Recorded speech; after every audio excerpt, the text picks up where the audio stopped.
Hello प्यारे बच्चों, कैसे हैं आप सब। उम्मीद करता हूँ फर्स्ट क्लास होंगे। और बोर्ड एग्जाम अनाउंस हो गए हैं तो अब आपके दिमाग में होगा कि सर अब क्या करें कि जल्दी से सब कुछ रिवाइज हो जाए और पढ़ने में फटाफट जल्दी जल्दी कवर हो जाए। तो दोस्त, हम स्टार्ट कर रहे हैं one shot revision series. Obviously हम लोगों ने डिस्कस भी किया था प्रायर वीडियोज में, आपने नोटिस किया है। हम स्टार्ट करने जा रहे हैं वन शॉट, लेकिन मैं आपको कुछ बेसिक बातें अपडेट कर देता हूं, आप क्लियर हो जाओगे। देखो, वन शॉट ऐसा नहीं है कि उन बच्चों के लिए काम करेगा जो एकदम ही नहीं जानते, कुछ भी नहीं जानते कि चैप्टर में क्या टॉपिक है, क्या कैसे कुछ, उनके लिए कतई काम नहीं करेगा मेरे प्यारे बच्चों। उनके लिए आपको प्रॉपर टॉपिक वाइज जो वीडियोस बने हैं विद प्रॉपर एनिमेशन, उनके थ्रू जाना पड़ेगा। अगर आपको एकदम ही नहीं पता तो वन शॉट उनके लिए है जिनको आइडिया है ना, सरफेस वाला आइडिया है, रफ रफ आइडिया है, लेकिन वो चाहते हैं कि एक बार पूरा चैप्टर रिवाइज हो जाए और जो भी इंपॉर्टेंट क्वेश्चन है वो आ जाए। तो मैं आपको बता दूं, वैसे तो बहुत सारे वन शॉट आपको मिल जाएंगे हर जगह, लेकिन ये वन शॉट बड़ी मेहनत से बनाई गई, हमारी टीम ने बनाया है। इसमें जो भी मैं टॉपिक पे बात करूंगा उससे रिलेटेड सारे एग्जाम्पल्स जो भी आपकी बुक में एनसीईआरटीज में है या एग्जाम्पलर में है या पीवाईक्यूज में है, मैंने सबको एक साथ रख दिया है। मैं ऐसा नहीं करूंगा कि एक टॉपिक लूं, एक बार बताऊं, आगे बढ़ जाऊं, है ना। बस मुझे ऐसा कोई सिर्फ हम लोग ऐसा नहीं करेंगे एक वीडियो अपलोड कर दें कि अच्छा चलो बच्चे पढ़ लेंगे, नहीं। मेरा सच में वन शॉट अपलोड करने का मतलब ये है प्यारे बच्चे कि आप ये चैप्टर का वन शॉट देखो और आपको लगे अरे यार सब तो कवर हो गया, जितनी बुक में एग्जांपल्स थे, रिएक्शंस थे, सब कवर हो जाएगा एक वीडियोज में। और ऐसा भी नहीं है कि मैं वीडियोस बना दूंगा 8 घंटे की कि आपको लगे कि अरे 8 घंटे में तो कोई भी वन शॉट कर देगा।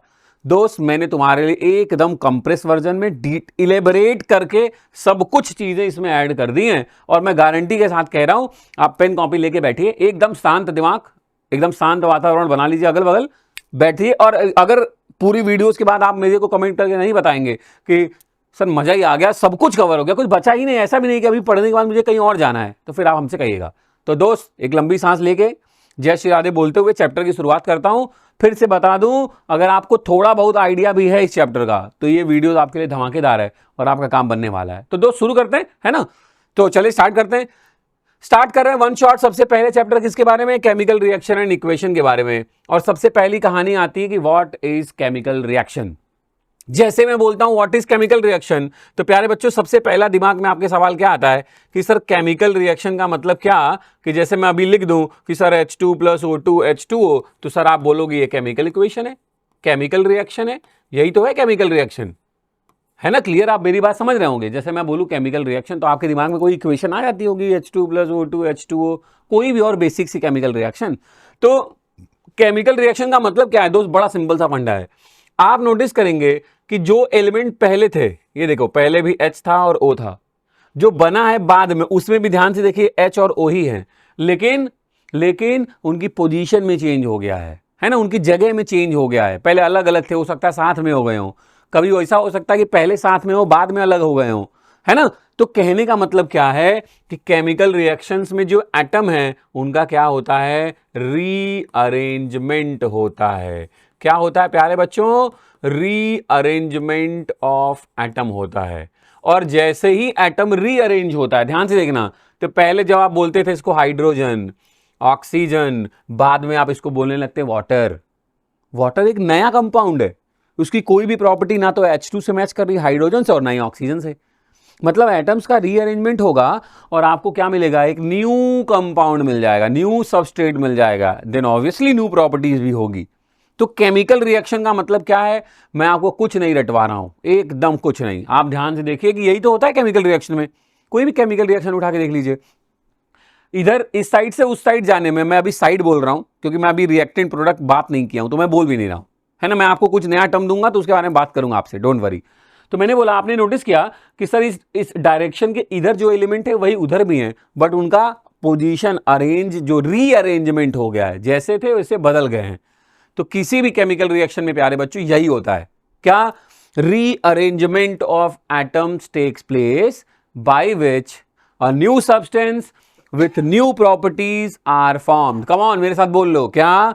Rearrangement of atoms takes place by which a new substance, obviously with new properties, are formed. और उसी को हम क्या बोलते हैं प्यारे बच्चे? Chemical reaction. क्या बोलते हैं? Chemical reaction. आप खुद से सोचो, आपको लग रहा होगा बात तो सही बोल रहा हो सर, कोई भी केमिकल रिएक्शन हो होगा यही। क्या?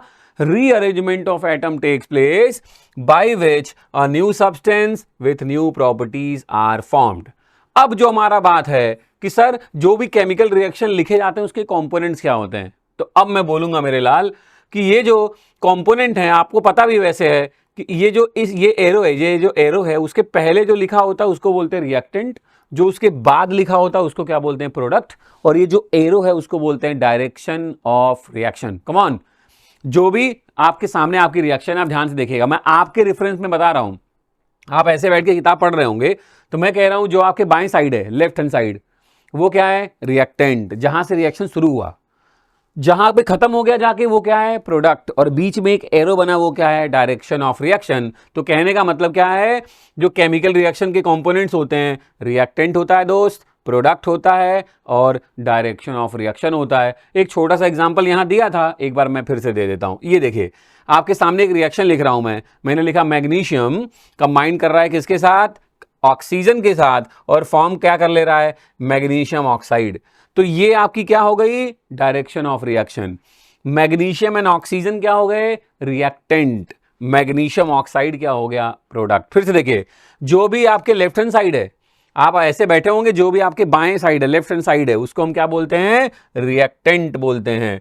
जो भी आपके राइट हैंड साइड में होगा उसको हम क्या बोलते हैं, प्रोडक्ट बोलते हैं प्यारे बच्चों। और ये जो डायरेक्शन, ये जो एरो दिख रहा है ना, इसको बोलते हैं डायरेक्शन ऑफ रिएक्शन। इसी से हमें पता चलता है कि रिएक्शन किधर से किधर की तरफ जा रही है।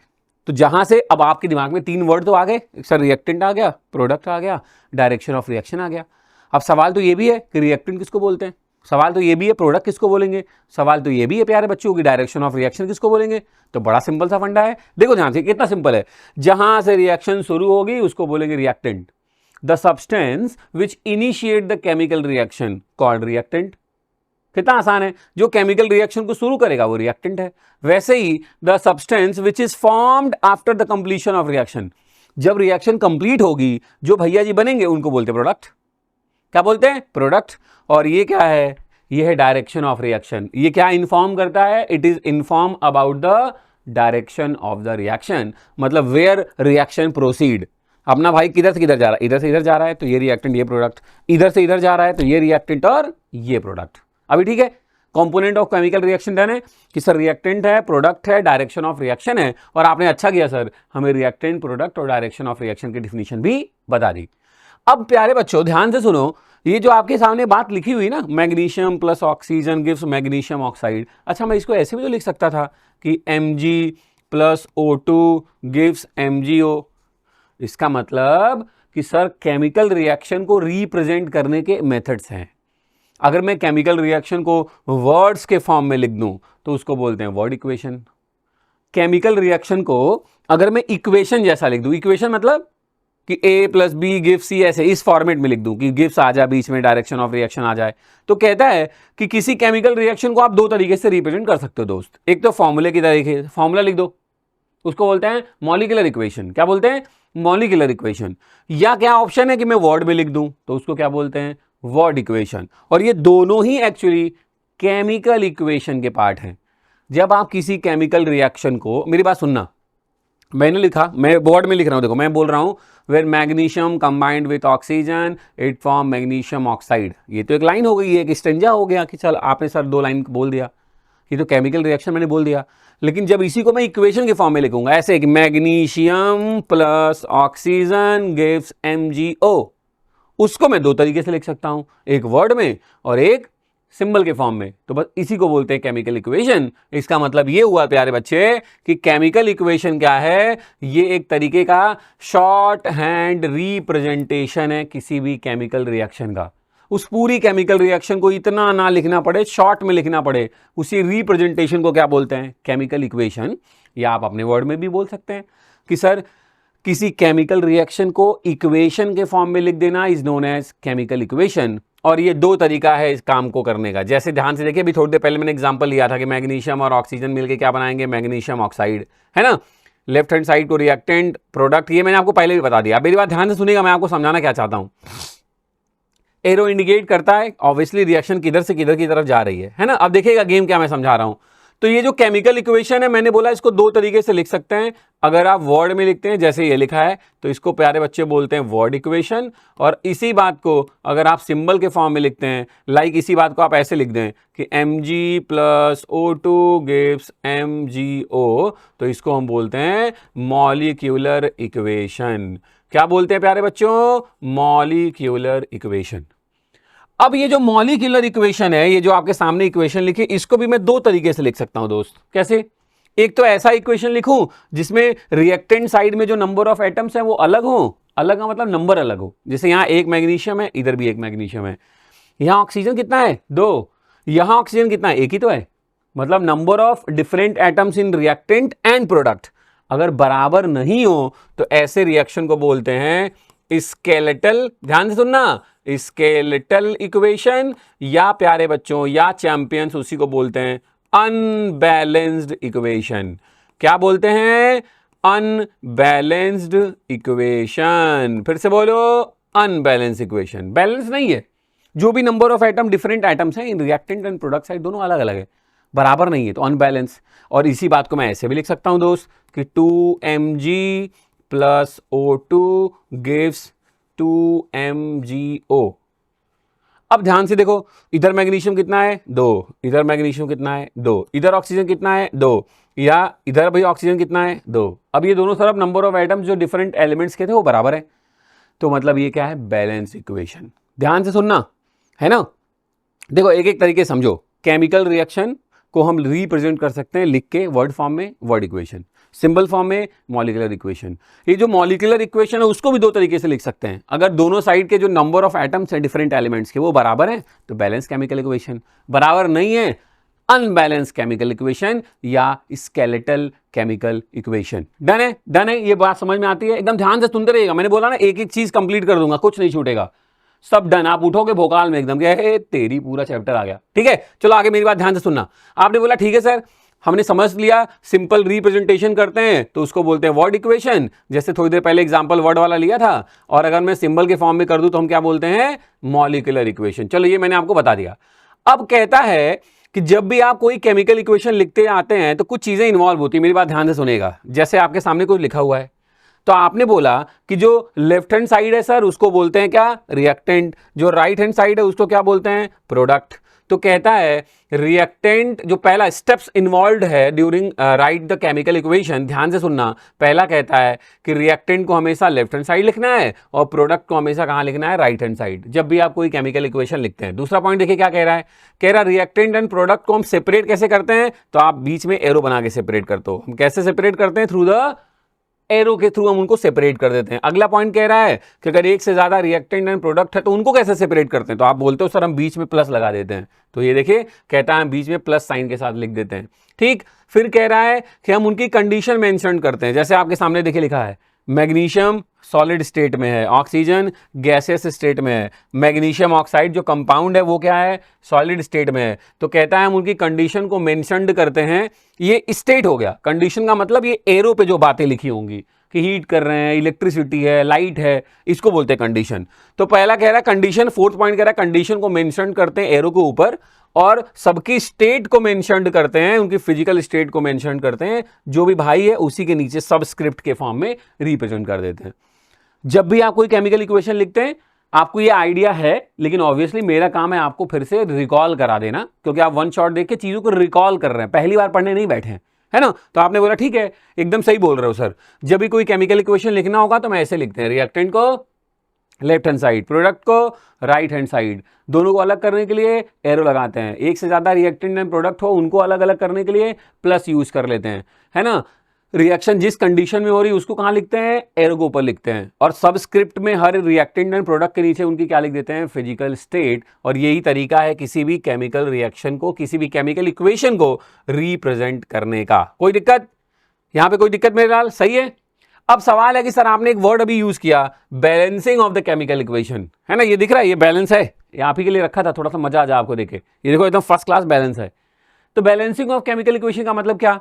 तो अभी आपने बता दो दिया सर कि जब number of different atoms in reactant and different atoms in product दोनों बराबर हो जाएं तो हम उसको बैलेंस कर, वो रिएक्शन होगी बैलेंस। लेकिन सवाल ये कि क्यों बैलेंस करें भाई? तो जो केमिस्ट्री के पापा हैं, फादर ऑफ केमिस्ट्री, एंटोनी लेवाइजर भैया, उन्होंने बोला था, उन्होंने एक लॉ दिया था, उस लॉ का नाम था दोस्त लॉ ऑफ कंजर्वेशन ऑफ मास। क्या नाम है उसका? उस लॉ का नाम है लॉ ऑफ कंजर्वेशन ऑफ मास, या मैटर भी बोल सकते हो। और उनका कहना था कि किसी भी केमिकल रिएक्शन में कोई भी फिजिकल या कोई केमिकल चेंज हो रहा हो तो total mass of the reactant किसके इक्वल होना चाहिए? Total mass of the product. Come on, law of conservation of mass कहता है इन एनी फिजिकल और chemical changes total mass of the reactant should be equal to the total mass of the product. तो इस बात को justify करने के लिए, क्योंकि पापा ने बोला है केमिस्ट्री के, तो बात तो माननी पड़ेगी दोस्त।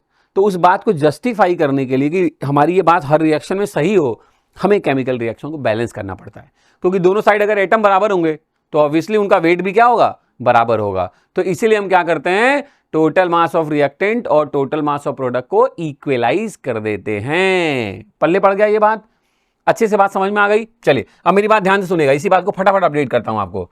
बैलेंसिंग का मतलब क्या होता है? लॉ ऑफ कंजर्वेशन ऑफ मास जो है वही हमें बताता है रिएक्शन को बैलेंस करना है, जिसका मतलब है कि ना तो हम मास को क्रिएट कर सकते हैं, ना तो डिस्ट्रॉय कर सकते हैं, बस एक फॉर्म से दूसरे फॉर्म में चेंज कर सकते हैं। वही मतलब दूसरा वर्जन है कि total mass of the reactant should be equal to the total mass of the product, है ना? ये है आपका law of conservation of mass. इसको जस्टिफाई करने के लिए हम क्या करते हैं? केमिकल रिएक्शन को बैलेंस करते हैं। ठीक, जैसे a plus B gives A B है, तो कह रहा है total mass of the element in the reactant और total mass of the element in the product दोनों अगर बराबर हो गया, दैट मीन्स आपने law of conservation of mass को जस्टिफाई कर दिया, सेटिस्फाई कर दिया, और फिर आपकी केमिकल रिएक्शन क्या हो गई? बैलेंस। क्या हो गई? बैलेंस हो गई। ठीक ठीक। अब सवाल यह कि सर कैसे बैलेंस करें? दिमाग में आया, ओहो कैसे बैलेंस करें? तो दोस्त जो मेथड है बैलेंस करने का केमिकल रिएक्शन, उस मेथड का नाम है hit and trial method. Hello hello hello, किस मेथड से केमिकल रिएक्शन को बैलेंस करते हैं? इक्वेशन को हिट एंड ट्रायल मेथड से करते हैं। तेज से बोलो, हिट एंड ट्रायल मेथड से करते हैं। इसका हिंदी मतलब बताएं? तुक्का रे। हिट एंड ट्रायल मेथड का मतलब होता है तुक्का मारना, कि कोई नंबर लिख के तुक्का मारेंगे, बैठ गया तो बैठ गया, वरना कोई और नंबर लिख के तुक्का मारेंगे। यही मतलब है हिट एंड ट्रायल का। आप ऐसे ही तो बैलेंस करते थे कि आप रिएक्शन देखते हो, अरे अच्छा गड़बड़, ये लिख के ट्राई करते हो जाता तो ठीक है, वरना फिर और कोई नंबर ट्राई करते हो। यही है हिट एंड ट्रायल मेथड। ठीक, क्या है? यही मेथड का नाम है हिट एंड ट्रायल मेथड। तो मैं ऑब्वियसली बैलेंसिंग आपको आती होगी, मैं आपको बस छोटा सा एक आइडिया दे रहा हूं, आप मेरी बात ध्यान से समझ लीजिए। क्या है? कह रहा है आपके पास लिखा है Fe plus H2O gives Fe3O4 plus H2। क्या है? Fe plus H2O gives Fe3O4 plus H2। तो पहले देखते हैं कि ये law of conservation of mass को जस्टिफाई कर रहा है कि नहीं कर रहा है। आपने बोला सर रिएक्टेंट में एक Fe है, प्रोडक्ट में 3 है। लो, आयरन वाले भैया नहीं, बैलेंस नहीं है, गड़बड़ हो गए, मतलब ये रिएक्शन अनबैलेंस है, स्केलेटल। अब मुझे इसको करना क्या पड़ेगा? बैलेंस। मुझे करना क्या पड़ेगा दोस्त? बैलेंस करना पड़ेगा। तो अब देखो दिमाग लगाते हैं, मुझे यहां दिख रहा है Fe कितना है? 1 है। हर बार एक छोटा सा आइडिया देता हूं आपको, हर बार अपने रिएक्टेंट और प्रोडक्ट के पहले एक ब्रैकेट बना लो। ये ब्रैकेट तुम्हें हमेशा याद दिलाएगा कि आपको फॉर्मूले में कोई चेंज नहीं करनी है, आपको जो भी करना है इनके पहले करना है। आपके पास पेन है, इसका मतलब ये नहीं कि आप इस फॉर्मूला ही डिलीट कर दोगे, कुछ नंबर ही डिलीट कर दोगे। इसका मतलब ये है आपको इस ब्रैकेट के पहले कोई नंबर फेंक के मारना है, मतलब अप्लाई करना है। अगर सही बन गया तो ठीक है, वरना कोई बात नहीं। और कैसे अंदाजा कैसे लगाना है? सर इधर देखो Fe 1 था रिएक्टेंट साइड में, ध्यान से देखना, और प्रोडक्ट साइड में Fe कितना है? 3। तो अगर मुझे दोनों साइड बराबर करना है तो मेरे हिसाब से क्या करने की जरूरत है? भाई मैं इस 3 को डिलीट तो कर नहीं सकता। सर आपने क्लियर कर दिया, इस डिब्बे के बाहर ही जो करना है वो करना है, तो सर आप यहां लिखोगे 3। यही तो करूंगा मैं, लॉजिक है। अच्छा, फिर इधर आए, फिर हमने चेक करना स्टार्ट किया कि अच्छा चलो ऑक्सीजन कितना है, किसी को भी पकड़ लो, ऐसा कुछ है नहीं, वैसे रैंडमली है कि क्वेश्चन में पहले हमेशा ऑक्सीजन, हाइड्रोजन, क्लोरीन से ही बैलेंस करते हैं। बट दोस्त जब तुम सीख जाओगे तो तुम्हें ये सब कुछ रोक नहीं पाएगा, तुम कहीं से शुरू करोगे सब बैलेंस हो जाएगा। तो जैसे मैं मान लेता हूं कि मैंने ऑक्सीजन देखा, इधर ऑक्सीजन कितना है? अरे इधर तो ऑक्सीजन 1 है, इधर ऑक्सीजन कितना है? 4 है। तो अब मेरे को क्या करने की जरूरत है? सर उसको 4 करने के लिए मुझे इसमें 4 से मल्टीप्लाई करना पड़ेगा, तभी तो ये 4 से मल्टीप्लाई इस H में भी होगा, इसी 4 से मल्टीप्लाई इस O में भी होगा। तो O तो हो गया कितना? 4। H कितना हो गया इस मल्टीप्लाई के बाद? हमेशा ध्यान रखिएगा, जब बैलेंस आप करते हैं सबसे पहले दिक्कत किसको होती है? पड़ोसी को। जब आप जीवन में अच्छा करते हो सबसे पहले दिक्कत होती है पड़ोसी को। तो जैसे ही ऑक्सीजन बैलेंस हुआ, पड़ोसी वाले हाइड्रोजन भैया बोले अरे मैं तो डिस्टर्ब हो गया। तो कितने डिस्टर्ब हो गए? अभी हाइड्रोजन हो गया 8। ध्यान से देखो, H2 था मतलब 2H, 4 का मल्टीप्लाई किया, अभी कितने हो गए? 8। इधर कितने? 2। क्या फेंक के मारे दोस्त कि 8 हो जाए? कॉमन सेंस है सर 4। ये लीजिए, अब आपकी रिएक्शन बैलेंस हो गई। आसान काम है, बस आपको ध्यान से चेक करना है, लिखते चले जाइए, पड़ोसी बैलेंस करते चले जाइए, बस अपने आप एक टाइम पे देखेंगे आप सब बैलेंस हो जाएगी। तो भैया जी ये सिंपल सी रिएक्शन है, ये आपको बैलेंस मैंने कर दी, ये उसका फाइनल आंसर भी था, आप मैच कर सकते हैं, करेक्ट है। ठीक है, तो आप बैलेंसिंग ऑब्वियसली आपको आती है, मैंने बस छोटा सा रिवीजन कराया है। अगर आपको लोचा है बैलेंसिंग की तो ऑब्वियसली बैलेंसिंग की डिटेल्ड वीडियो हम लोगों ने बना दी है।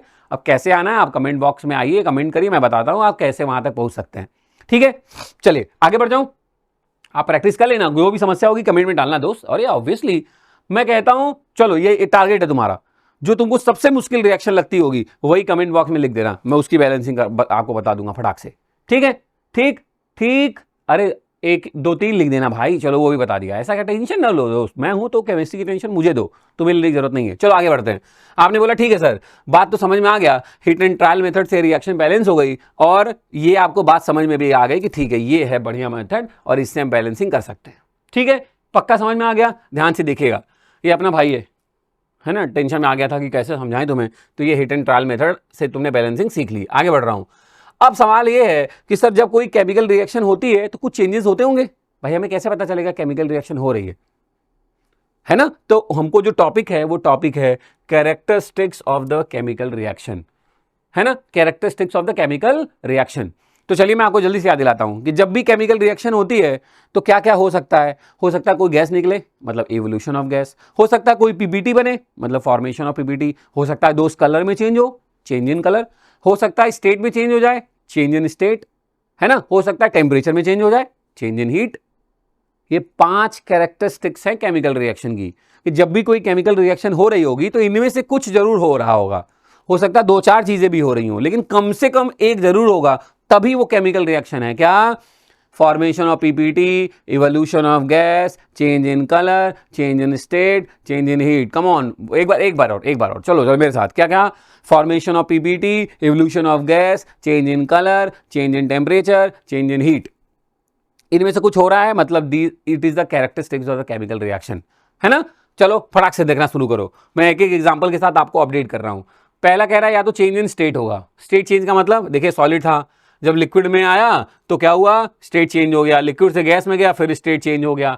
ये प्रोसेस आपको पता है। जब सॉलिड लिक्विड में चेंज होता है तो उसको क्या बोलते हैं? मेल्टिंग। जब सॉलिड गैस में चेंज होता है तो क्या बोलते हैं? सब्लिमेशन। जब लिक्विड चेंज होता है गैस में तो उसको बोलते हैं इवेपोरेशन। उल्टा भी है, कंडेंसेशन। इसका उल्टा क्या है? फ्रीजिंग। इसका उल्टा क्या है? डिपोजिशन। या ये सब्लिमेशन, दोनों उल्टा मतलब सब्लिमेशन ही कहलाता है। आप डिपोजिशन वर्ड भी यूज कर सकते हैं, आपको पता था, बस मैंने इसलिए रखा कि आपको मजा आए थोड़ा। तो पहला क्या था? चेंज इन स्टेट, आपने नोटिस किया। दूसरा कह रहा है हो सकता है चेंज इन कलर भी हो। ये देखिए आपके सामने लाइव रखा है, कलर चेंज हो रहा है, तो हो सकता है केमिकल रिएक्शन हो तो चेंज इन कलर हो रहा हो दोस्त। तीसरा कह रहा है हो सकता है गैस का इवोल्यूशन हो। ये देखिए, हो सकता है इवोल्यूशन ऑफ गैस हो रहा हो ड्यूरिंग द केमिकल रिएक्शन। हो सकता है क्या चेंज हो रहा हो? Change in temperature. ये देखिए, पहले आपने आइस रखा हुआ, फिर आप टेम्परेचर उसको मिला, वो देखिए वाटर में चेंज हो गया। हो सकता है चेंज इन टेम्परेचर हो रहा हो। या एक ऑप्शन और भी है कि हो सकता है प्रेसिपिटेट बन रहा हो। ये चेक करिए ध्यान से, है ना। ये सोल्यूशन था, हमने जैसे ही उसमें ऐड किया, ये देखिए फॉर्मेशन ऑफ क्या होने लगा? प्रेसिपिटेट। तो फिर से ये क्या है? 5 कैरेक्टरिस्टिक्स हैं। इनमें से कुछ ना कुछ गारंटीड हो रहा होगा, तभी वो केमिकल रिएक्शन है, अदरवाइज नहीं है। और मैं ये नहीं कह रहा हूं कि हर में एक ही हो सकता है, एक से ज्यादा कैरेक्टरिस्टिक्स भी आपको केमिकल रिएक्शन में मिल सकते हैं, कोई बड़ी बात नहीं है। अब मैं उठाता हूं कुछ भयंकर और फेवरेट वाले एग्जांपल्स, जो आपके बुक्स में भी हैं, एनसीईआरटी में भी हैं, एग्जाम्पलर में भी है, पीवाईक्यूज में भी पूछे गए हैं। मैं उन्हीं एग्जाम्पल्स को उठाता हूं, थोड़े से उसके ऑब्जर्वेशन बताता हूं, मजा भी आ जाएगा। ये तो चलो आपने एनिमेशन एंड पीपीटी के फॉर्म में देखा कि अच्छा हाँ हो रहा है, मजा आया आपको, थोड़ा सा इंटरेस्ट बढ़ा आपका। अब आते हैं आपके एग्जाम्पल्स पे जो आपके लिए बेहद जरूरी हैं। तो दोस्त सबसे पहला जो एग्जाम्पल है वो कहता है चेंज इन कलर। तो कहता है बड़ा सिंपल है, आयरन को जब हम कॉपर सल्फेट के साथ ट्रीट कराते हैं, कॉपर सल्फेट जो पहले क्या था? ब्लू कलर का था। जैसे ही रिएक्शन होती है ये बन जाते हैं FeSO4 प्लस कॉपर, और आपके सोल्यूशन का कलर किस में चेंज हो जाता है? ग्रीन में। किस में चेंज हो जाता है? ग्रीन में। मतलब ये कहना चाह रहे हैं कि कॉपर सल्फेट ब्लू कलर का एक सोल्यूशन है, आप उसमें आयरन की नेल डिप्ड करो, है ना। ये पूरा एक्सपेरिमेंट इसी बोर्ड पे मैंने डिटेल्ड में एक्सप्लेन किया विद द प्रॉपर एनिमेशन। वो डिटेल्ड वीडियो में है, ये वन शॉट है, तो मैं आपको सिर्फ अपडेट कर रहा हूं। मैंने बोला ना आपको, आपने थोड़ा पढ़ा है, बस आपको पॉलिश कर रहा हूं, है ना। साफ तो है आप, बस आपको चमका रहा हूं मैं, ठीक है। ठीक, ध्यान से सुनिएगा मेरी बात। मैंने कहा कॉपर सल्फेट ब्लू कलर का सोल्यूशन था, उसमें आपने आयरन नेल को डिप कर दिया। अब आपको थोड़ी देर बाद क्या दिखेगा कि जो आपको सोल्यूशन का कलर ब्लू था, अब वो कैसा हो चुका है, ग्रीन। क्यों? क्योंकि ये रिएक्शन हो गई, और ये क्या है, कैरेक्टरिस्टिक्स। याद रखिएगा इन रिएक्शंस की ऑब्जर्वेशन को। चेंज इन कलर हुआ है, कहां से कहां, ब्लू से पहुंच गए हैं भाई साहब ग्रीन में, ठीक है। वैसे तो मैं ये टर्म बोलने वाला नहीं था, लेकिन मैं आपको अपडेट करता हूं। अगर मैं आपसे पूछूं ये किस टाइप की रिएक्शन है, अब जिन लोगों ने पढ़ा हुआ है चैप्टर, रिवीजन के मोड में बैठे, उन्हें पता है कि सर ये तो सिंपल डिस्प्लेसमेंट है ना, है ना। चलिए आगे बढ़ता हूं, ध्यान से सुनेगा। ये तो चेंज इन कलर का एग्जांपल था। दूसरा कह रहा चेंज इन टेम्परेचर। हमने लिया CaO, chemical name calcium oxide, common name पता है तुम्हें, चलो कमेंट में लिख के बताना कि CaO का कॉमन नेम क्या है। मैं नहीं बता रहा हूं, ये तुम्हारा काम है, तुम अपडेट करोगे कि देखता हूं कितने लोगों को पता है। CaO ने H2O के साथ रिएक्ट किया, उन्होंने बना लिया CaOH का ट्वाइस। हाँ भाई साहब, हुआ क्या, कैल्शियम हाइड्रोक्साइड बन गया, इसी को बोलते हैं स्लेक्ड लाइम, और ये एक्सोथर्मिक रिएक्शन है। कैसे पता चला, देखो साथ में लिखा है प्लस हीट, मतलब साथ में हीट भी निकल रही है, एक्सोथर्मिक रिएक्शन है। तो क्या चेंज हुआ, change in temperature, change in temperature. तो ये एक दूसरा कैरेक्टरिस्टिक्स था। फिर मैंने आपकी बुक की इंपॉर्टेंट रिएक्शन उठाई है ना। आपको लगता है सर ये वाला भी एक्सपेरिमेंट आपने डिटेल वीडियो में कराया है, बेहतरीन तरीके से, पूरा प्रॉपर एनिमेशन के साथ, एक एक स्टेप आप वहां से जाके देख सकते हैं। लेकिन पहला काम क्या है, आप मुझे CaO का कॉमन नेम कमेंट बॉक्स में ऐड करेंगे। तीसरी रिएक्शन पे आते हैं। तीसरा कह रहा है चेंज इन स्टेट। अच्छा, स्टेट मतलब यूपी MP की नहीं बात कर रहा हूं भाई साहब, सॉलिड लिक्विड गैस की बात चल रही है। तो H2 था गैस, O2 था गैस, भाई लोग गले मिले, बन गया H2O, अरे ये तो लिक्विड हो गया। मतलब केमिकल रिएक्शन में क्या हो गया, स्टेट में भी चेंज हो गया, है ना। ये किसका एग्जांपल है, चेंज इन स्टेट। अगला जो कैरेक्टरिस्टिक्स है वो है इवोल्यूशन ऑफ गैस। कह रहा है जब जिंक H2SO4 से रिएक्ट करेगा, जिंक बोले तो जिंक एलिमेंट का नाम है, H2SO4 क्या है, सल्फ्यूरिक एसिड। जब जिंक वाले भैया सल्फ्यूरिक एसिड के साथ रिएक्ट करेंगे तो बनेगा जिंक सल्फेट। मैं नाम इसलिए बोल रहा हूं कि अगर कुछ मिसिंग भी हो तो आप क्लियर हो जाओ। जिंक सल्फेट, और प्यारे बच्चे कौन सी गैस, हाइड्रोजन गैस। कौन सी गैस इवॉल्व हुई, हाइड्रोजन गैस। ओहो, गैस इवॉल्व हुई, ये तो characteristics of the chemical reaction है, इसीलिए रिएक्शन यहां लिखी हुई है। तो ये है इवोल्यूशन ऑफ गैस। क्या है, इवोल्यूशन ऑफ गैस। H2 का ऑब्जर्वेशन क्या है, अगर हाइड्रोजन गैस निकलेगी तो हमें कैसे पता, पहला अगर मैं इसको बर्न करूं तो ये पॉप साउंड के साथ बर्न होती है, burn with the pop sound. और दूसरा अगर प्योर हाइड्रोजन है तो ब्लू फ्लेम के साथ जलेगी। कैसे, ब्लू फ्लेम के साथ बर्न होती है, ठीक है। एडिटिव इंफॉर्मेशन ध्यान रखिएगा, काम आएगा आपके, ठीक। अगला देखिए, अगला कह रहा है फॉर्मेशन ऑफ प्रेसिपिटेट। हमने लिया लेड नाइट्रेट, उस पर फेंक के मारा KI, पोटेशियम आयोडाइड। अभी थोड़ी देर पहले जो रिएक्शन दिखा रहे थे ना, मिलाने पे येलो कलर का PPT बना था एनिमेशन में, ये यही वाली रिएक्शन थी कि लेड नाइट्रेट पे जब हम ऐड करते हैं पोटेशियम आयोडाइड तो भैया बना लेते हैं लेड आयोडाइड। लेड ये स्मॉल भी है, ये है लेड आयोडाइड, यही है दोस्त येलो कलर का। ये जो PPT आपको दिख रहा था पिछले वाले स्लाइड्स में, वो यही बन रहा था, लेड आयोडाइड, और साथ में बन जाता है पोटेशियम नाइट्रेट। साथ में क्या बन जाता है, पोटेशियम नाइट्रेट। तो अगर आपको PPT भी दिख रहा है, मतलब ये भी एग्जाम्पल क्या है, कैरेक्टरिस्टिक्स है केमिकल रिएक्शन का। तो ये 5 कैरेक्टरिस्टिक्स थे, एनिमेशन के थ्रू समझाया और कुछ एग्जाम्पल्स लिए, और एग्जाम्पल्स वही लिए हैं जो आपकी बुक में है और इंपॉर्टेंट है। मैंने कोई फर्जी एग्जाम्पल नहीं लिया कि आप पढ़ें तो आपका फायदा भी हो जाए, आपको लगे कि हाँ कुछ आज अचीव किया, आज कुछ गेन किया, पढ़ने के बाद लगे कि हाँ यार चैप्टर तो आ गया मेरे को, ठीक है। तो ये क्या है, कुछ characteristics of the chemical reaction और उनके एग्जांपल्स थे, ठीक। मेरी बात ध्यान से सुनेगा, आपको यहीं पे इंडोथर्मिक और एक्सोथर्मिक रिएक्शन भी अपडेट कर देता हूं। इंडोथर्मिक मतलब, कह रहा थर्मिक मतलब हीट, इंडो मतलब चाहिए, ऐसी केमिकल रिएक्शन जिसको होने के लिए हीट चाहिए उसको बोलते हैं इंडोथर्मिक। और एक्सोथर्मिक मतलब ऐसी केमिकल रिएक्शन जिसमें होने के बाद हीट निकले, जैसे अभी आप पढ़ रहे थे चेंज इन टेम्परेचर वाला, ये प्लस हीट लिखा था, ये कौन सी रिएक्शन थी, एक्सोथर्मिक रिएक्शन। ये कौन सी रिएक्शन थी प्यारे बच्चे, ये थी एक्सोथर्मिक रिएक्शन। और इंडोथर्मिक मतलब जिसमें निकले नहीं, जिसको होने के लिए रिक्वायर्ड हो। फटाफट देख लीजिए इंडोथर्मिक रिएक्शन में क्या कह रहा है, आपके पास है कैल्शियम कार्बोनेट, हेलो, इसका भी कॉमन नेम है, इसका भी कॉमन नेम है, बड़ा मैं बता तो सकता हूं लेकिन मैं चाह रहा हूं अपनी इन्वॉल्वमेंट बढ़ाएं आप। जैसे CaO का कॉमन नेम आपने लिंक कमेंट बॉक्स में डाला है, आप फिर से वीडियो पॉज करिए और फटाक से जाइए CaCO3 का नाम बताइए मेरे को क्या है। कैल्शियम कार्बोनेट केमिकल नेम है, CaCO3 का कॉमन नेम क्या है, देखते हैं कितनी तैयारी के साथ वन शॉट में बैठे हैं। मुझे चेक करना कितने लोग कमेंट करते हैं कि CaCO3 का कॉमन नेम क्या है। मैं होल्ड कर दिया, छोड़ दिया, मैं नहीं बता रहा हूं, ठीक है, आप कमेंट करना।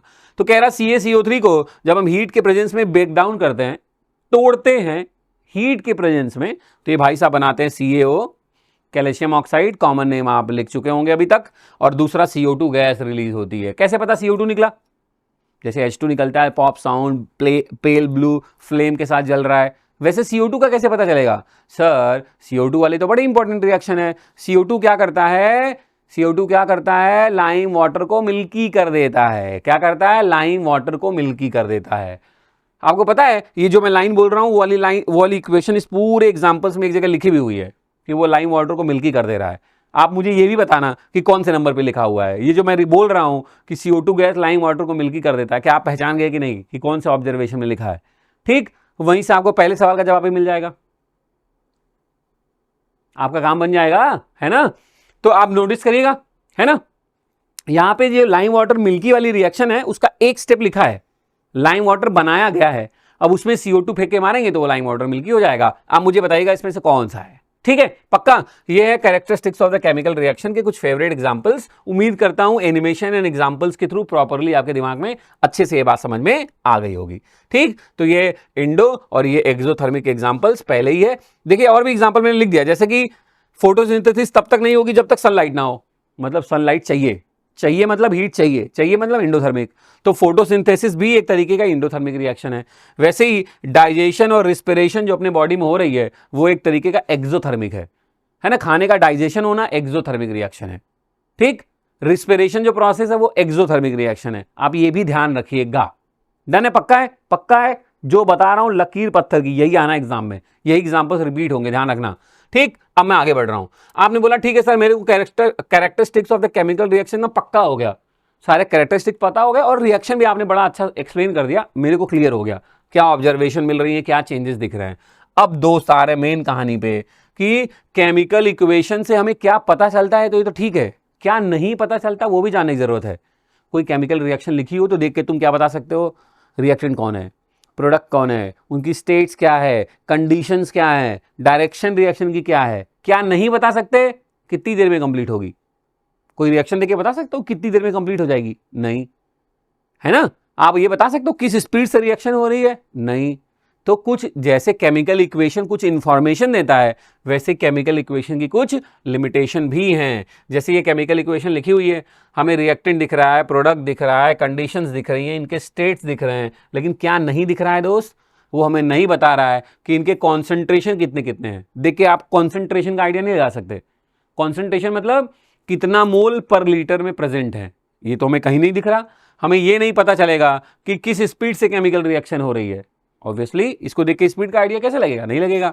हमें ये नहीं पता कि इस रिएक्शन में चेंज इन अगर कलर हो रहा है तो क्या दिख रहा है। ये इस रिएक्शन को देख के आपको लग रहा है कि कलर में चेंज हो गया है? वो तो जब आप एक्सपेरिमेंट कराएंगे ऑब्जर्वेशन में आपको दिखेगा ना। तो मतलब ये हमें अब क्या नहीं बता सकता कि चेंज इन कलर अगर रिएक्शन में हो रही हो तो वो हमें रिएक्शन देख के तो नहीं पता चलेगी, रिएक्शन करके ही पता लगेगी। हमें रिएक्शन देख के ये नहीं पता चलेगा कि ये खत्म कब होगी, कितनी देर में कंप्लीट होगी, है ना। कंप्लीशन ऑफ द रिएक्शन का भी हमें आइडिया नहीं लगेगा। तो ये सब क्या है? ये थी कुछ limitation of the chemical reaction. तो इस चैप्टर के सबसे इंपॉर्टेंट बात किसके बारे में? टाइप्स ऑफ केमिकल रिएक्शन के बारे में। अभी तक जो भी बातें की है वेरी इंपॉर्टेंट वो भी हैं, but most of the chemical reaction यहीं से आती हैं और सवाल भी यहीं से बनते हैं। तो कितने टाइप्स की केमिकल रिएक्शन है मैं पहले भी ये बात आपको बता चुका हूं, फिर भी आते हैं। अभी हम बात करने जा रहे हैं जो सबसे इंपॉर्टेंट है वो है addition, combination, decomposition, simple displacement, double displacement और रेडॉक्स रिएक्शन। हम बात करने जा रहे हैं एक्सो, एंडो, होमोजेनस, हेट्रोजेनस, ये सब मैंने डिटेल वीडियो में बताया है। वन शॉट में अभी बात करने जा रहा हूं मैं सिर्फ और सिर्फ on the basis of nature. जब मैं केमिकल रिएक्शन को डिस्टिंग्विश करता हूं, क्लासिफाई करता हूं, तब तो कौन कौन सी प्यारे बच्चों ध्यान से सुन लो। सबसे पहले हम बात करने जा रहे हैं कौन सी टाइप्स ऑफ केमिकल रिएक्शन। ये देखिए आप खुद ही आपका जवाब आएगा। एक मेरे पास है ए वाले भैया, फिर हमने इसमें क्या ऐड किया है? बी वाले भैया, दोनों लोग मिलकर क्या बना लिए? A B. क्या लग रहा है आपको ये कौन सी केमिकल रिएक्शन हो सकती है? सर ये लोग तो ऐड हो रहे हैं, कंबाइंड हो रहे हैं। ओ, इसका मतलब ये कौन सी केमिकल रिएक्शन है? कॉम्बिनेशन रिएक्शन, या इसी को बोलते हैं प्यारे बच्चों एडिशन रिएक्शन, या इसी को हम बोलते हैं कभी कभी डायरेक्ट सिंथेसिस। क्या बोलते हैं? Direct synthesis. कैसे लिखे सर? बड़ा सिंपल है, कह रहा है ऐसी केमिकल रिएक्शन जिसमें एक से ज्यादा रिएक्टेंट कंबाइंड हो और फॉर्म करे एक सिंगल प्रोडक्ट, उसको बोलेंगे कॉम्बिनेशन रिएक्शन। भाई इस बात को बोलने में कितना बड़ा काम है। The chemical reaction in which more than one reactant get combined and form a single larger product. अब छोटे छोटे लोग जुड़ेंगे तो बढ़ने का तो बड़ा ही ना, बस यही आपकी कॉम्बिनेशन रिएक्शन की डिफिनीशन हो गई। आती है डिफिनीशन, ये मत सोचना कि एग्जांपल बस अपडेट कर लें, डिफिनीशन भी आती है तो लिखना सीख लो ना, कितनी बड़ी बात है ये बताओ। द कह रहा केमिकल रिएक्शन जिसमें एक से ज्यादा रिएक्टेंट कंबाइंड हो और बने सिर्फ एक ही प्रोडक्ट, उसको बोलते हैं कॉम्बिनेशन। क्या लिखा देखिए ध्यान से, the chemical reaction in which two और more reactant get combined and form a single larger product, उस रिएक्शन को बोलते हैं कॉम्बिनेशन रिएक्शन। अब ये जो जुड़ रहे हैं दोस्त, वो हो सकता है दोनों एलिमेंट हो, तो ये जो रिएक्शन का टाइप हो जाएगा वो हो जाएगा E प्लस ई टाइप।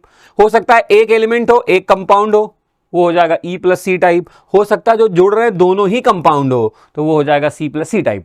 मतलब आपकी कॉम्बिनेशन, या जिसको मैं बोल रहा हूं एडिशन, या मैं जिसको बोल रहा हूं सिंथेसिस, ये तीन तरीके से क्लासिफाई हो गई है। E प्लस ई मतलब जो कंबाइंड हो रहे हैं दोनों एलिमेंट है, E प्लस सी एक एलिमेंट है एक कंपाउंड है, और C प्लस सी दोनों ही क्या है? कंपाउंड है। जब मैं आपसे डिस्कस करूंगा important examples of the combination, तो आप फटाफट मन में क्रॉस चेक करते रहिएगा कि किस टाइप का है, E प्लस ई है, E प्लस सी है या C प्लस सी है। ठीक है, डन है, कॉम्बिनेशन क्लियर है। जब एक से ज्यादा रिएक्टेंट कंबाइंड हो और फॉर्म करे सिंगल लार्जर प्रोडक्ट, उस केमिकल रिएक्शन को बोलते हैं एडिशन। सिंपल है, मुझे पता है सिंपल है, ध्यान से सुनिएगा। आइए फटाफट एग्जांपल देखते हैं। सबसे पहला एग्जांपल है CaO प्लस H2O। हमने लिया, मिल गया तुम्हें जवाब, ये है क्विक लाइम। उम्मीद करता हूं तब तक आप कमेंट कर चुके होंगे, एडिट मत करना, बहुत मारूंगा, वही वाला मुझे चाहिए जो आपको पता है। क्विक लाइम पे जब मैं वाटर ऐड करता हूं H2O, तो भैया क्या बना लेता है? Slaked lime. देखो एक से ज्यादा रिएक्टेंट कंबाइंड हुए हैं और जो प्रोडक्ट बना है वो सिर्फ एक ही बना है। कॉम्बिनेशन पहचानना एकदम सिंपल सा काम है। आपको कोई भी केमिकल रिएक्शन दिखे और उसमें आपको सिर्फ सिंगल प्रोडक्ट दिखे, सिर्फ एक ही प्रोडक्ट दिखे, आप समझ लेना वो रिएक्शन किसका एग्जांपल है? कॉम्बिनेशन का। पूछता है पहचानने के लिए, पहचानिए किस टाइप की रिएक्शन है। तो जिस भी केमिकल रिएक्शन में एक ही प्रोडक्ट दिखे, आप समझ लेना वो क्या है? कॉम्बिनेशन। यहां पे क्या हुआ? क्विक लाइम पे जब हमने H2O में डिसॉल्व किया, चूना, क्विक लाइम मतलब चूना, वो सफेद वाला चूना जो दुकानों के बाहर फेंका होता है बोरी में, भाई वही वाला ही है। जब चूने को पानी में डिसॉल्व करते हैं तो वो बना लेता है स्लेक्ड लाइम, या इसी का कॉमन नेम क्या है? चलो मैं बता देता हूं, इस बार रहने देते हैं, लाइम वाटर। यही है लाइम वाटर। ये किसका एग्जांपल है बताओ? E प्लस ई है, C प्लस सी है, E प्लस सी है। सर ये भी कंपाउंड है, ये भी कंपाउंड है। सर ये C प्लस सी का एग्जांपल है। किसका एग्जांपल है? C प्लस सी टाइप का एग्जांपल है। पहचानते रहिएगा। क्विक लाइम डिसॉल्व हुआ वाटर में, बना लिया स्लेक्ड लाइम। किस टाइप की रिएक्शन है? अभी थोड़ी देर पहले पढ़ा, पर कम ऑन जल्दी, एक्सोथर्मिक रिएक्शन है। अभी थोड़ी देर पहले ही पढ़ा था। मतलब जिस भी कंटेनर में रिएक्शन हो रही है, आप टच करोगे वो कंटेनर आपको गर्म पता चलेगा। क्यों? क्योंकि जब ये रिएक्शन हुई तो हीट रिलीज हुआ, है ना। हर रिएक्शन से रिलेटेड जो भी इंपॉर्टेंट बातें मैं बोल रहा हूं एकदम ध्यान से सुनेगा, एक एक चीज इंपॉर्टेंट है। दूसरी रिएक्शन में ध्यान देते हैं। कह रहा है इसी स्लैग्ड लाइम पे, अभी थोड़ी देर पहले आया था, जब मैं CO2 फेंक के मारूंगा, CO2 का ऑब्जर्वेशन, तो ये लाइम वाटर क्या हो जाएगा? मिल्की। मिल्की क्यों हो जाता है? क्योंकि ये बना लेता है CaCO3, कैल्शियम कार्बोनेट। इसका कॉमन नेम फिर से आपके लिए काम, कमेंट बॉक्स में ऐड करिएगा, CaCO3 का कॉमन नेम क्या है, और साथ में बनता है H2O। तो अगर आपसे पूछे कि लाइम वाटर मिल्की हो जाती है, वो रिएक्शन कौन सी है? यही वाली है। ठीक है, लाइम वाटर किस में कन्वर्ट हो गया? मिल्की में कन्वर्ट हो गया। समझ में आता है? ये किस टाइप का एग्जांपल है? सर ये भी कंपाउंड है, ये भी कंपाउंड है, ये भी है C प्लस सी टाइप का एग्जांपल। चलिए चलिए चलिए, सारे इंपॉर्टेंट ले रहा हूं मैं। हमने लिया कार्बन, हमने फेंक के मारा ऑक्सीजन, भाई लोग गले मिल लिए, बन गया CO2। सर एक ही प्रोडक्ट है, मतलब कॉम्बिनेशन तो है, लेकिन किस टाइप का है? सर कार्बन क्या है? एलिमेंट। ऑक्सीजन भी क्या है? एलिमेंट ही है, मॉलिक्यूल के फॉर्म में है लेकिन है एलिमेंट। जब एक से ज्यादा आइटम मिलेंगे तभी मैं कंपाउंड बोलूंगा। ठीक है, एक ही जैसे एलिमेंट भी एक से ज्यादा मिलते हैं तो उनको हम होमो एटॉमिक बोलते हैं। होमो एक ही जैसे है ना, तो हम हेट्रो वाले को बस कंपाउंड बोल रहे हैं फिलहाल के लिए। तो ये किस टाइप का है? E प्लस ई टाइप की कॉम्बिनेशन रिएक्शन है।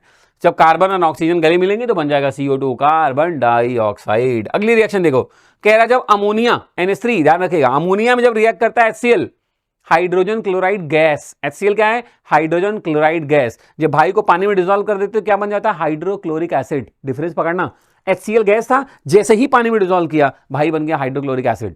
अभी क्या था? अमोनिया गैस और HCl गैस को जब गले मिलाते हैं तो भैया यहां बना लेते हैं, नाम इंपॉर्टेंट है, अमोनियम क्लोराइड। अमोनियम क्लोराइड, फिर से बोलो, अमोनियम क्लोराइड NH4Cl। और यहां ऑब्जर्वेशन के नाम पे क्या मिलता है? Dense white fumes. क्या बनेगा? Dense white fumes. ये किस टाइप का है सर? ये भी कंपाउंड है, ये भी कंपाउंड है सर, ये C+C टाइप का है। इस रिएक्शन की ऑब्जर्वेशन क्या है? डेंस व्हाइट फ्यूम्स बनेगा। ठीक ठीक, पक्का, क्लियर? एक मजेदार चीज पूछ लूं, ये मतलब मैं बहुत लोगों को नहीं पता होगा, आपको ढूंढ के जवाब देना पड़ेगा। आप तुरंत आप पॉज करके सोचो कि कमेंट में लिख दें कि सर आपने पूछा, तुरंत बता दिया, मेरे को आता होगा, नहीं आता होगा आपको। NH4Cl का भी कॉमन नेम होता है। चलो ढूंढ के जवाब देना आराम से, है ना, ढूंढ के जवाब देना। चलो लिख के बताना मेरे को NH4Cl का कॉमन नेम क्या है। तो ये क्या है? ये मैंने कुछ कॉम्बिनेशन रिएक्शन जो इंपॉर्टेंट है, जो आपके बुक में है, जो PYQs में पूछे गए हैं, मैंने उसको आपके सामने रख दिया है। आप पहचानना भी सीख गए होंगे। हर रिएक्शन का कुछ ऑब्जर्वेशन था, वो भी मैंने आपको अपडेट कर दिया है। यहाँ एक्सोथर्मिक रिएक्शन थी, कंटेनर जो था वो गर्म हो गया था। ये लाइम वाटर को मिल्की कर दिया था, क्या बना था? कैल्शियम कार्बोनेट बना था।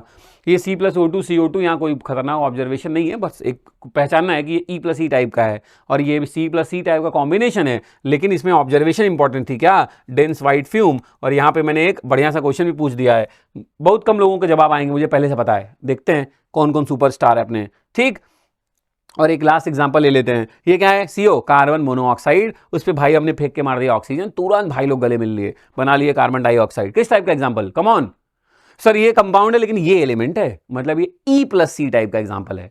अरे मैं E पहले लिखूं C बाद में, या C पहले लिखूं E बाद में, एक ही बात है ना? ये छोटे बच्चों वाला सवाल नहीं। ये क्या है? C+E या E+C टाइप का कॉम्बिनेशन का एग्जांपल है।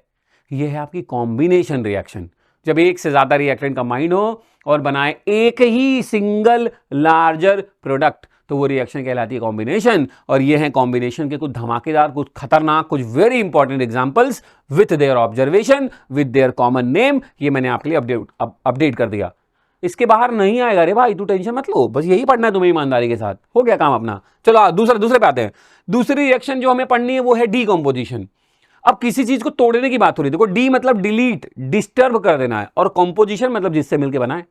वो जिससे मिलके बना है उसके कंपोजिशन को डिस्टर्ब कर देना है। तो भाई फूक मार के तो होगा नहीं कि मैं एक कंपाउंड रखूं और तुम उसके धीरे से कान में जाके बोलो भाई टूट जाओ, और वो टूट जाएगा। ऐसा तो दोस्त होने वाला नहीं है। उसके लिए हमें चाहिए, तोड़ने के लिए हमें चाहिए एनर्जी।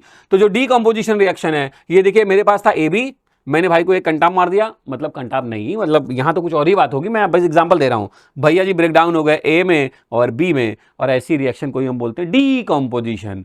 मतलब पहचानो, कहता है जब एक सिंगल लार्जर रिएक्टेंट किसमें? एक से ज्यादा स्मॉलर प्रोडक्ट में टूट जाए, उस केमिकल रिएक्शन को बोलते हैं डीकंपोजिशन। पढ़ लीजिए डेफिनेशन क्या लिखा है। कह रहा था chemical reaction in which a compound is split into 2 और मोर सिंपल सब्सटेंस, उसको बोलते हैं डीकंपोजिशन। ये तो बुक वाली लैंग्वेज में रख दिया मैंने आपके लिए डेफिनेशन।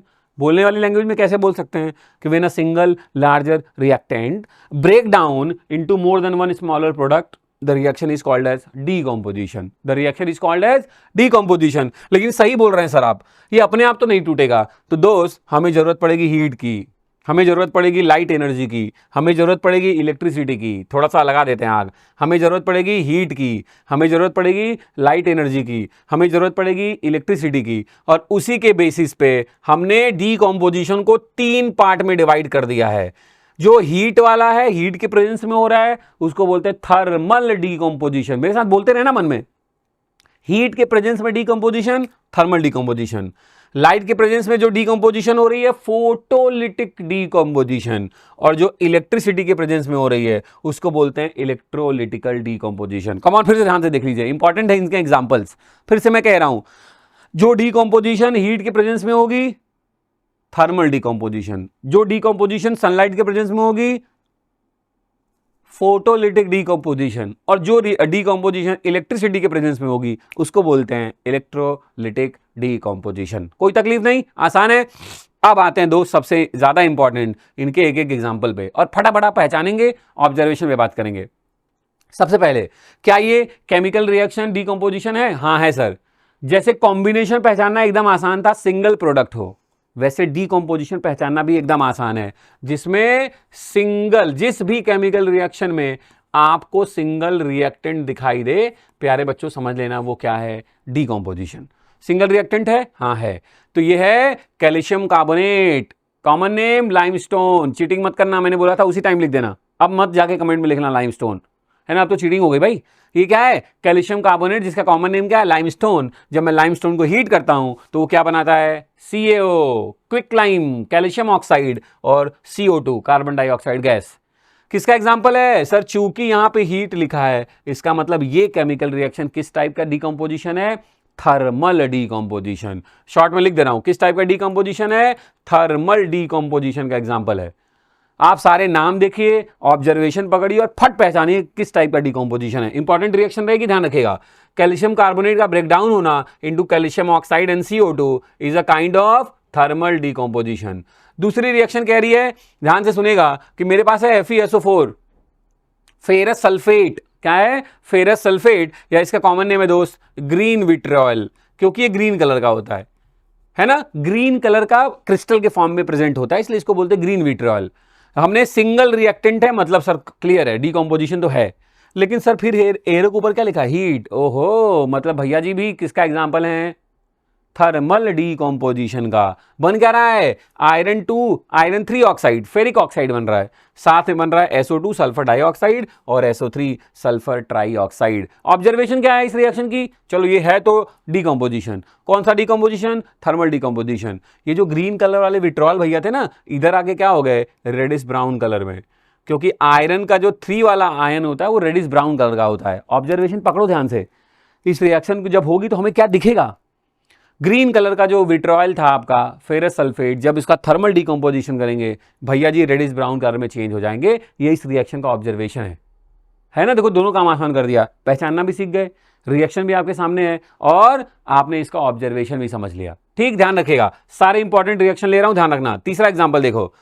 FeSO4.7H2O, मतलब वही ग्रीन विट्रियल। देखो यहां क्या था, साथ में 7H2O नहीं लिखा है ना, तो ये जो भी कंपाउंड है वो वाटर के साथ कलर शो करता है। अब ये FeSO4.7H2O है, तो मैं कह सकता हूं कि ये ग्रीन कलर शो कर रहा होगा, बट यहां भी ऑब्जर्वेशन में आपको अगर आया तो आप यही वाला लिखेगा, आप टेंशन मत लीजिएगा। तो कह रहा है FeSO4.7H2O था, मैंने हीट किया, और हीट करते ही सबसे पहले कौन भागता है, वाटर। इसको बोलते हैं वाटर ऑफ क्रिस्टलाइजेशन। मेरे साथ बोलो प्लीज, वाटर ऑफ क्रिस्टलाइजेशन। एक बार और बोलो, वाटर ऑफ क्रिस्टलाइजेशन। ये लूजली बॉन्डेड होते हैं, लूजली, ये कोई बॉन्ड वॉन्ड नहीं बना के बैठे हैं, लूजली बस अटैच्ड हैं।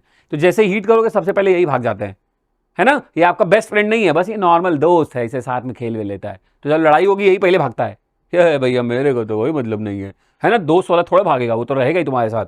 तो ये भाई साहब क्या है, loosely bonded molecules of water, जिसको हम क्या बोलते हैं, वाटर ऑफ क्रिस्टलाइजेशन। ये देखिए, जैसे ही वाटर अलग हुआ भैया जी कैसे हो गए, कलरलेस। वाटर के साथ कैसे थे, ग्रीन। ये ऑब्जर्वेशनल डिफरेंसेस है। और क्या ये डिकम्पोजिशन है, हाँ सर, एक ही सबस्ट्रेट है, एक ही रिएक्टेंट है। ठीक है, यहां क्या लिखा है, हीट। किस टाइप का डिकम्पोजिशन है, थर्मल डिकम्पोजिशन है। ठीक है, अगला देखिए, अगला कह रहा है लेड नाइट्रेट का हमने क्रिस्टल उठाया, कलरलेस होता है, लेड नाइट्रेट कलरलेस क्रिस्टल है। लेड नाइट्रेट नाम बोल रहा हूं, ध्यान रखना। फिर हीट मतलब थर्मल डिकम्पोजिशन। कैसे पता चला डिकम्पोजिशन है, सर एक ही रिएक्टेंट है, पहचानिए, एकदम आसान काम है। जैसे भैया टूटता है तो बनाता है लेड ऑक्साइड, है ना, साथ में क्या, NO2 और O2। लेड ऑक्साइड बनता है, साथ में NO2 बनता है और O2 बनता है। ऑब्जर्वेशन सुनिए, ये जो NO2 बना है इसका कलर क्या है, NO2 का कलर क्या होता है, brown colour, yellowish brown, reddish brown, ये इस कलर की गैस है। PbO क्या है, जब हॉट होता है तो येलो कलर का होता है, और जब व्हाइट होता है तो मतलब कूल है। ये जो PbO बना है दोस्त, जब एकदम गर्म होगा ना, yellow when hot and white when cold. ध्यान रखना, ये ऑब्जर्वेशन है, नहीं पता फटाक लिखो, है ना। ये सब तो दिव्यास्त्र ब्रह्मास्त्र हैं एग्जाम के टाइम वाले। तो ये थर्मल डिकम्पोजिशन का एग्जांपल है, और इस रिएक्शन की ऑब्जर्वेशन भी मैंने आपके साथ अपडेट कर दी। एक और रिएक्शन देखिए, AgBr सिल्वर ब्रोमाइड, जब इसको सनलाइट के प्रेजेंस में रखते हैं, मतलब फोटोलिटिक डिकम्पोजिशन, तो भैया जी ब्रेक डाउन हो जाते हैं सिल्वर में और ब्रोमीन में। ब्रोमीन भी क्या है, रेडिश ब्राउन कलर की गैस कन्वर्ट हो जाती है। ये जितने मैं बोल रहा हूं ना, ये सारे reactions with properly detail video में एक एक रिएक्शन एक एक एनिमेशन के साथ बताइए मैंने। मतलब मैं बोलूंगा ना ब्राउन कलर, तो ब्राउन कलर की गैस निकलती है वहां पे, है ना। वो डिटेल वीडियो बहुत धमाकेदार वीडियोस हैं, लेकिन वो अब आपके पास समय नहीं है ना, क्योंकि आप लास्ट में पहुंच चुके हो। ठीक है, अपने जूनियर्स को बताना वो वहां पहुंचे, या आपको अगर समय होगा तो आप पहुंचेगा। फिलहाल आपके लिए वन शॉट बड़ा जरूरी है, सारी इंपॉर्टेंट चीजें एक साथ रख दिया मैंने, पर ध्यान से देखते चले जाइए। इन रिएक्शन के बाहर कुछ आएगा आपको लग रहा है, नहीं, सब तो ऐड कर दिया डिकम्पोजिशन में।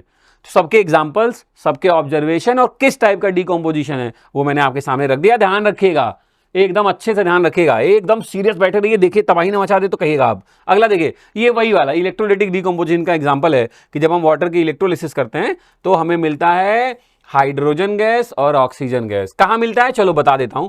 ऑक्सीजन गैस मिलता है एनोड पे, ध्यान रखिएगा ये वाली लाइन, और हाइड्रोजन गैस मिलता है कैथोड पे।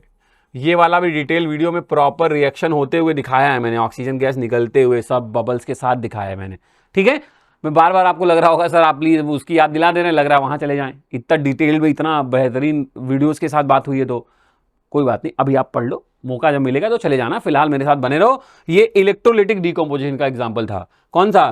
कि जब मैं H2O को इलेक्ट्रिसिटी के प्रेजेंस में ब्रेक डाउन करता हूं तो बनाता है H2 + O2, दोस्त बैलेंस कर लेना फटाक से, है ना। और ये एग्जांपल हो जाएगा इलेक्ट्रोलाइटिक डिकम्पोजिशन का, हाइड्रोजन गैस कैथोड पे, ऑक्सीजन गैस एनोड पे, किस रेशियो में? 2:1 के रेशियो में। किस रेशियो में? 2:1 के रेशियो में निकलेगा, ठीक है, पक्का। अब दिमाग में चल रहा है बात, एकदम फर्स्ट क्लास। चलिए अगले पे आते हैं। अब आता है डिस्प्लेसमेंट रिएक्शन। डिस्प्लेसमेंट मतलब ऐसे देखो, इधर देखो, पहले मैं ए बी था, फिर एक सज्जन आए, कौन से भैया? सी वाले भैया। सी वाले भैया ने बोला कि ए वाले भाई साहब को बोला ये मेरी सीट है, हट जाओ, और भाई साहब हट गए और बन गए, ए अलग हो गए और बी और सी मिलकर अपना नया कंपाउंड बना लिए, ठीक है। भाई ए बी थे, सी वाले भैया गए ए के पास, बोले ये मेरी सीट है, हट जाओ, तो जब भैया जी हट गए तो अब हो गए सी बी और ए अलग हो गया। क्या लग रहा है? डिस मतलब डिस्टर्ब, प्लेस मतलब जगह। इस रिएक्शन में नहीं लग रहा कि अरे यार प्लेस, जगह ही डिस्टर्ब हो गया। किसका? ए वाले भैया का। ए वाले भैया पहले बी के साथ थे, लेकिन अभी क्या है प्रोडक्ट में अकेले हो गए, तो डिस्टर्ब हो गई है प्लेस जिस रिएक्शन में, उसको बोलते हैं डिस्प्लेसमेंट रिएक्शन। लेकिन आपको पता है इंपॉर्टेंट लाइन क्या है इसमें? ऐसा नहीं कि सी वाले भैया जाके कह देंगे मेरी सीट है हट जाओ, है ना। मुन्ना भैया तो है नहीं कि जाके कुछ भी बोल देगा, सामने वाले 2 घंटा मार देगा, हट जाएगा। केमिस्ट्री में तभी पॉसिबल है जब सी क्या हो? हाईली रिएक्टिव, और ए क्या हो? Less reactive. केमिस्ट्री में ये तभी ऐसे हो सकता है, सी वाले भैया ए वाले भैया को तभी हटा सकता है जब सी क्या हो? हाईली रिएक्टिव, और ए उसके कंपेयर में क्या हो? Less reactive. मतलब ये मोर रिएक्टिव हो और ये लेस। हाईली में कंफ्यूज मत होना कि सबसे ज्यादा नहीं, इससे मोर हो जाए बस, ये हो मोर रिएक्टिव और ये क्या हो? लेस रिएक्टिव, हो जाएगी रिएक्शन। डेली लाइफ में भी तो यही होता है ना। एक बॉडी बिल्डर जाए, उसको थोड़ा पतला दुबला पतला बच्चा है, उसको बोले भाई मेरी जगह, हट जाएगा वो। लेकिन कोई दुबला पतला जाए, उसको बोले तो कहेगा हट रे, मार के मुंह तोड़ दूंगा। होता है ना लाइफ में भी, ऐसे ही इधर भी है।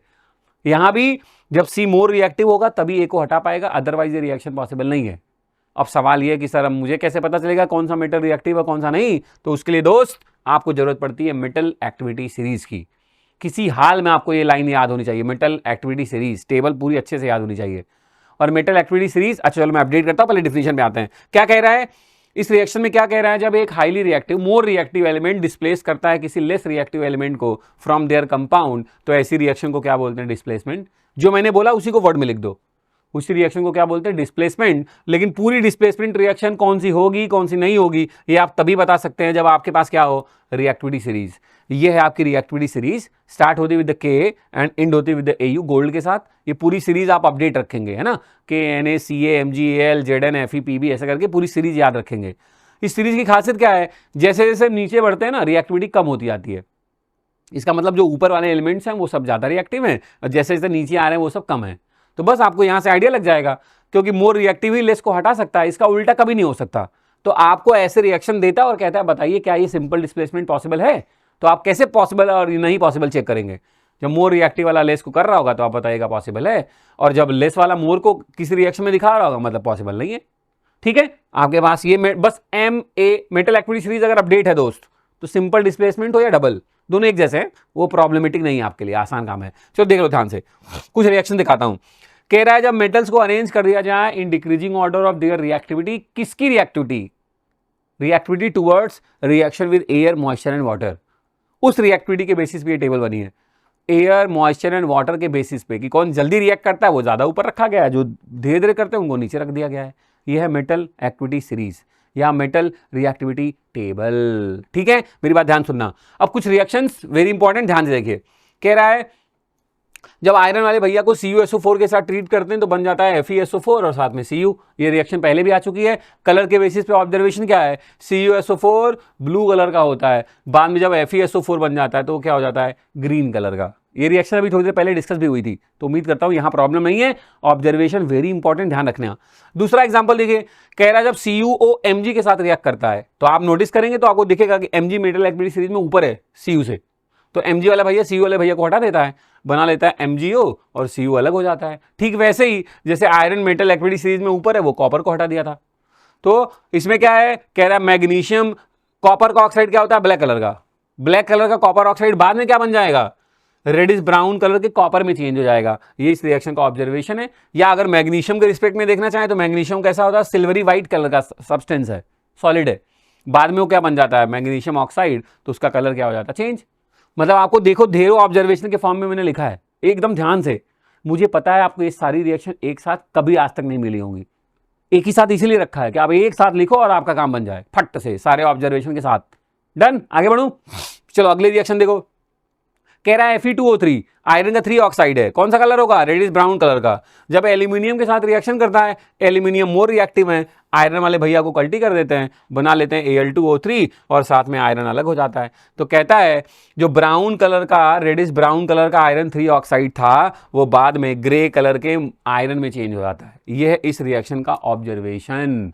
या आप ऐसे भी कह सकते हैं, हाँ ठीक है यही ऑब्जर्वेशन बेस्ट है। सब सॉलिड मोड में है ना, कोई सोल्यूशन तो है नहीं कि मैं आपको बता दूं कि कोई सोल्यूशन का कलर चेंज हो जाएगा। वो सॉलिड का कलर ही चेंज हो रहा है, जो पहले सॉलिड था ब्राउन कलर का, बाद में क्या हो गया, मोल्टेन ग्रे कलर में चेंज हो गया। ठीक है, और रिएक्शन सारे इंपॉर्टेंट एक साथ देखो। कह रहा जिंक ने जब कॉपर सल्फेट के साथ रिएक्शन किया, फिर से वही कॉपर सल्फेट का colour blue, metal activity series cross check कर लो, zinc is more reactive than copper, भाई साहब को कल्टी करेगा, बना लेगा ZnSO4 कलरलेस। तो मतलब आपका ऑब्जर्वेशन क्या है, ब्लू कलर का सोल्यूशन कैसा हो जाएगा, कलरलेस हो जाएगा, और लास्ट में जो सॉलिड डिपॉजिट होगा रेडिश ब्राउन कलर का वो होगा कॉपर। ये कुछ इंपॉर्टेंट रिएक्शन सिंगल डिस्प्लेसमेंट वाली थी, डिस्प्लेसमेंट वाली विथ देयर ऑब्जर्वेशन। ध्यान रखिए, मैं बहुत प्यार से ये शीट बनाई गई है आपके लिए कि सारे इंपॉर्टेंट एक साथ मिल जाए, वरना मैं एक बता के भी जा सकता था, लेकिन फिर कोई मतलब नहीं हुआ। मैं आपका घंटा बर्बाद नहीं करना चाह रहा, मैं चाह रहा हूँ आप बैठो तो आपको लगे कि हाँ ये है वन शॉट, इसके बाद किसी की जरूरत नहीं है। ठीक है, आगे बढ़ते हैं। अब आता है एक एग्जांपल और देख लो, कह रहा Pb और CuCl2, छूट ना जाए, Pb और CuCl2 जब रिएक्ट करते हैं तो क्या बनता है, PbCl2 प्लस Cu। फिर से देखो मेटल एक्टिविटी सीरीज में चेक करोगे, Pb क्या है, Cu से ऊपर है, मतलब मोर रिएक्टिव। भाई साहब ने इसको कल्टी कर दिया, बना लिया PbCl2 और अलग हो गया कॉपर। कलर में देखो, कलर में कॉपर क्लोराइड का कलर क्या होता है, ग्रीन कलर का होता है, कॉपर सल्फेट ब्लू है, कॉपर नाइट्रेट ब्लू है, कॉपर का ऑक्साइड ब्लैक है, लेकिन कॉपर का क्लोराइड क्या है, ग्रीन। इंपॉर्टेंट बात बोल दी, पॉज करो लिखो खट से। ठीक, बना क्या, लेड का क्लोराइड और साथ में क्या बना, रेडिश ब्राउन कलर का कॉपर, ही तो बार बार बन ही रहा है। तो मतलब ऐसे समझो कि जो सॉल्यूशन तुम्हारा ग्रीन कलर का था वो कलरलेस हो गया, Cl कलरलेस हो गया, ग्रीन कलर का जो सॉल्यूशन था वो क्या हो गया, कलरलेस। एक और देखो, कह रहा है जब कॉपर सल्फेट पे आयरन रिएक्ट करेगा, फिर से वही, ये तो रिएक्शन थोड़ी देर पहले पढ़ा था आपने। तो कॉपर सल्फेट जो था कौन से कलर का, ब्लू कलर का, वो किस में चेंज हो जाएगा, रेडिश ब्राउन कलर। या FeSO4 में चेंज हो रहा है तो ग्रीन कलर में चेंज हो जाएगा। ये ऑब्जर्वेशन ऑलरेडी डिस्कस्ड है। ठीक है, अब मेरी बात ध्यान से सुनना। अब जो रिएक्शन में पढ़नी है वो पढ़नी है डबल डिस्प्लेसमेंट। आपको नहीं लग रहा डिस्प्लेसमेंट में एक भाई की पोजीशन चेंज हो रही थी, डिस्टर्ब हो रही थी, नाम से नहीं लग रहा डबल डिस्प्लेसमेंट। मतलब अब इस रिएक्शन में दो लोगों की पोजीशन चेंज होने वाली है। कैसे, ध्यान से देखो। पहले भाई साहब थे AB, फेंक के मैंने मारा इसमें किया CD। C वाले भैया ने बोला A वाले भैया से कि सर मैं आपसे ज़्यादा रिएक्टिव हूँ तो प्लीज़ आप अपनी जगह छोड़ दीजिए। तो अभी जगह छोड़ देंगे तो क्या होगा, अब C चला जाएगा B के साथ और A आ जाएगा D के साथ, तो बन जाएगा CB और AD। और इस रिएक्शन में आपने क्या नोटिस किया, एक लोग का नहीं, दो लोग की पोजीशन चेंज हो रही है। थोड़ा सा और ध्यान से देखो तो तुम्हें लगेगा कि आयन का एक्सचेंज हो रहा है, उसका प्लस इसके माइनस के साथ आ गया और इसका प्लस उसके माइनस के साथ चला गया। तो मतलब डबल डिस्प्लेसमेंट में भी होता यही है, हाईली रिएक्टिव एलिमेंट डिस्प्लेस करता है लेस रिएक्टिव एलिमेंट को। लेकिन यहां एक चीज और हो रही है, क्या, exchange of ion takes place, ion का एक्सचेंज हो रहा है, एक्सचेंज। बस इसीलिए क्या है, दो लोगों की पोजीशन भी डिस्टर्ब हो रही है, इसलिए इसको क्या बोलते हैं, डबल डिस्प्लेसमेंट रिएक्शन, है ना। और डबल डिस्प्लेसमेंट रिएक्शन दो तरीके से और बोली जा सकती है, मेरा काम है आपको अपडेट करना। एक तो न्यूट्रलाइजेशन बोलते हैं उसको, जब डबल डिस्प्लेसमेंट रिएक्शन न्यूट्रलाइजेशन की भी कही जा सकती है और प्यारे बच्चे प्रेसिपिटेशन भी कही जा सकती है। अच्छा, अब मेरी बात ध्यान से सुनना कि सर आपने तो उधर अभी हम लोग को हिंट दिया था, कॉम्बिनेशन मतलब जिसमें एक ही प्रोडक्ट हो, डीकॉम्पोजिशन मतलब जिसमें एक ही रिएक्टेंट हो। सर आपने सिंपल डिस्प्लेसमेंट या डबल डिस्प्लेसमेंट में कोई लॉजिक नहीं दिया। सुनो लॉजिक, कहता है चाहे रिएक्शन सिंपल हो या डबल, दोनों में दो रिएक्टेंट होंगे और दो प्रोडक्ट बन रहे होंगे। अब अगर ये दोनों रिएक्टेंट क्या हैं, कंपाउंड हैं, तो समझ लेना ये डबल डिस्प्लेसमेंट रिएक्शन है। अगर ये जो दोनों रिएक्टेंट में एक एलिमेंट है और एक कंपाउंड है, तो समझ लेना वो डिस्प्लेसमेंट है। और जब दोनों कंपाउंड है तो वो क्या है, डबल डिस्प्लेसमेंट। ये है तुम्हारी ट्रिक, पहचान लेना फटाक से। ठीक, ये देखो दोनों कंपाउंड है, सिंपल वाले में एक ए भी था और एक सिर्फ सी था, एलिमेंट था। ध्यान रखना, ये ट्रिक है, आप कोई रिएक्शन पहचान लेंगे फटाक से कि ये है कि नहीं है, सिंपल डिस्प्लेसमेंट है या डबल डिस्प्लेसमेंट है। डन है। यहां भी मोर रिएक्टिविटी और लेस रिएक्टिविटी किसके बेसिस पे पहचानते हैं, मेटल एक्टिविटी सीरीज के बेसिस पे पहचानते हैं। तो ये कोई प्रॉब्लम नहीं है ना। अब मैं कह रहा हूं ये दोनों कंपाउंड अगर एक एसिड और एक बेस हुआ तो वही डबल डीकंपोजिशन वाली रिएक्शन, सॉरी डबल डिस्प्लेसमेंट वाली रिएक्शन को बोल देंगे न्यूट्रलाइजेशन। और ऐसी डबल डिस्प्लेसमेंट रिएक्शन जिसमें प्रेसिपिटेट बने, प्रेसिपिटेट मतलब मेरे साथ बोलोगे, insoluble solid present in solution. बोलो, insoluble solid present in solution. फिर से बोलो, insoluble solid present in solution, उसी को बोलते हैं प्रेसिपिटेट। तो जिस भी केमिकल रिएक्शन में प्रेसिपिटेट बनेगा, जिस डबल डिस्प्लेसमेंट रिएक्शन में प्रेसिपिटेट बनेगा, उसको हम बोलते हैं प्रेसिपिटेशन रिएक्शन। ठीक, तो ये जितनी बातें मैंने की हैं फटाफट एग्जांपल्स के थ्रू देखते हैं और फिर एज यूजुअल हर बार की तरह तबाही मचाई लेते हैं। आ जाओ, चलो फटाफट सुनना मेरी बात। प्रेसिपिटेशन वाली कहानी तो पहले से पता है, जहां प्रेसिपिटेट बन जाए, ये हमारी आपकी बात हो चुकी है ना। कह रहा है ऐसी रिएक्शन जिसमें प्रेसिपिटेट बने उस रिएक्शन को बोलते हैं प्रेसिपिटेशन रिएक्शन। ठीक, चलिए अब मेरी बात ध्यान से सुनिए, एग्जांपल्स पे आते हैं फटाफट। सबसे इंपॉर्टेंट कह रहा है Na2SO4 और BaCl2, देखो दो रिएक्टेंट दो प्रोडक्ट, दोनों रिएक्टेंट क्या है, कंपाउंड। मतलब कौन सी रिएक्शन हो सकती है, डबल डिस्प्लेसमेंट। भाई कॉम्बिनेशन हो नहीं सकती, डीकॉम्पोजिशन हो नहीं सकती, सिंपल डिस्प्लेसमेंट हो नहीं सकता, एक ही ऑप्शन है।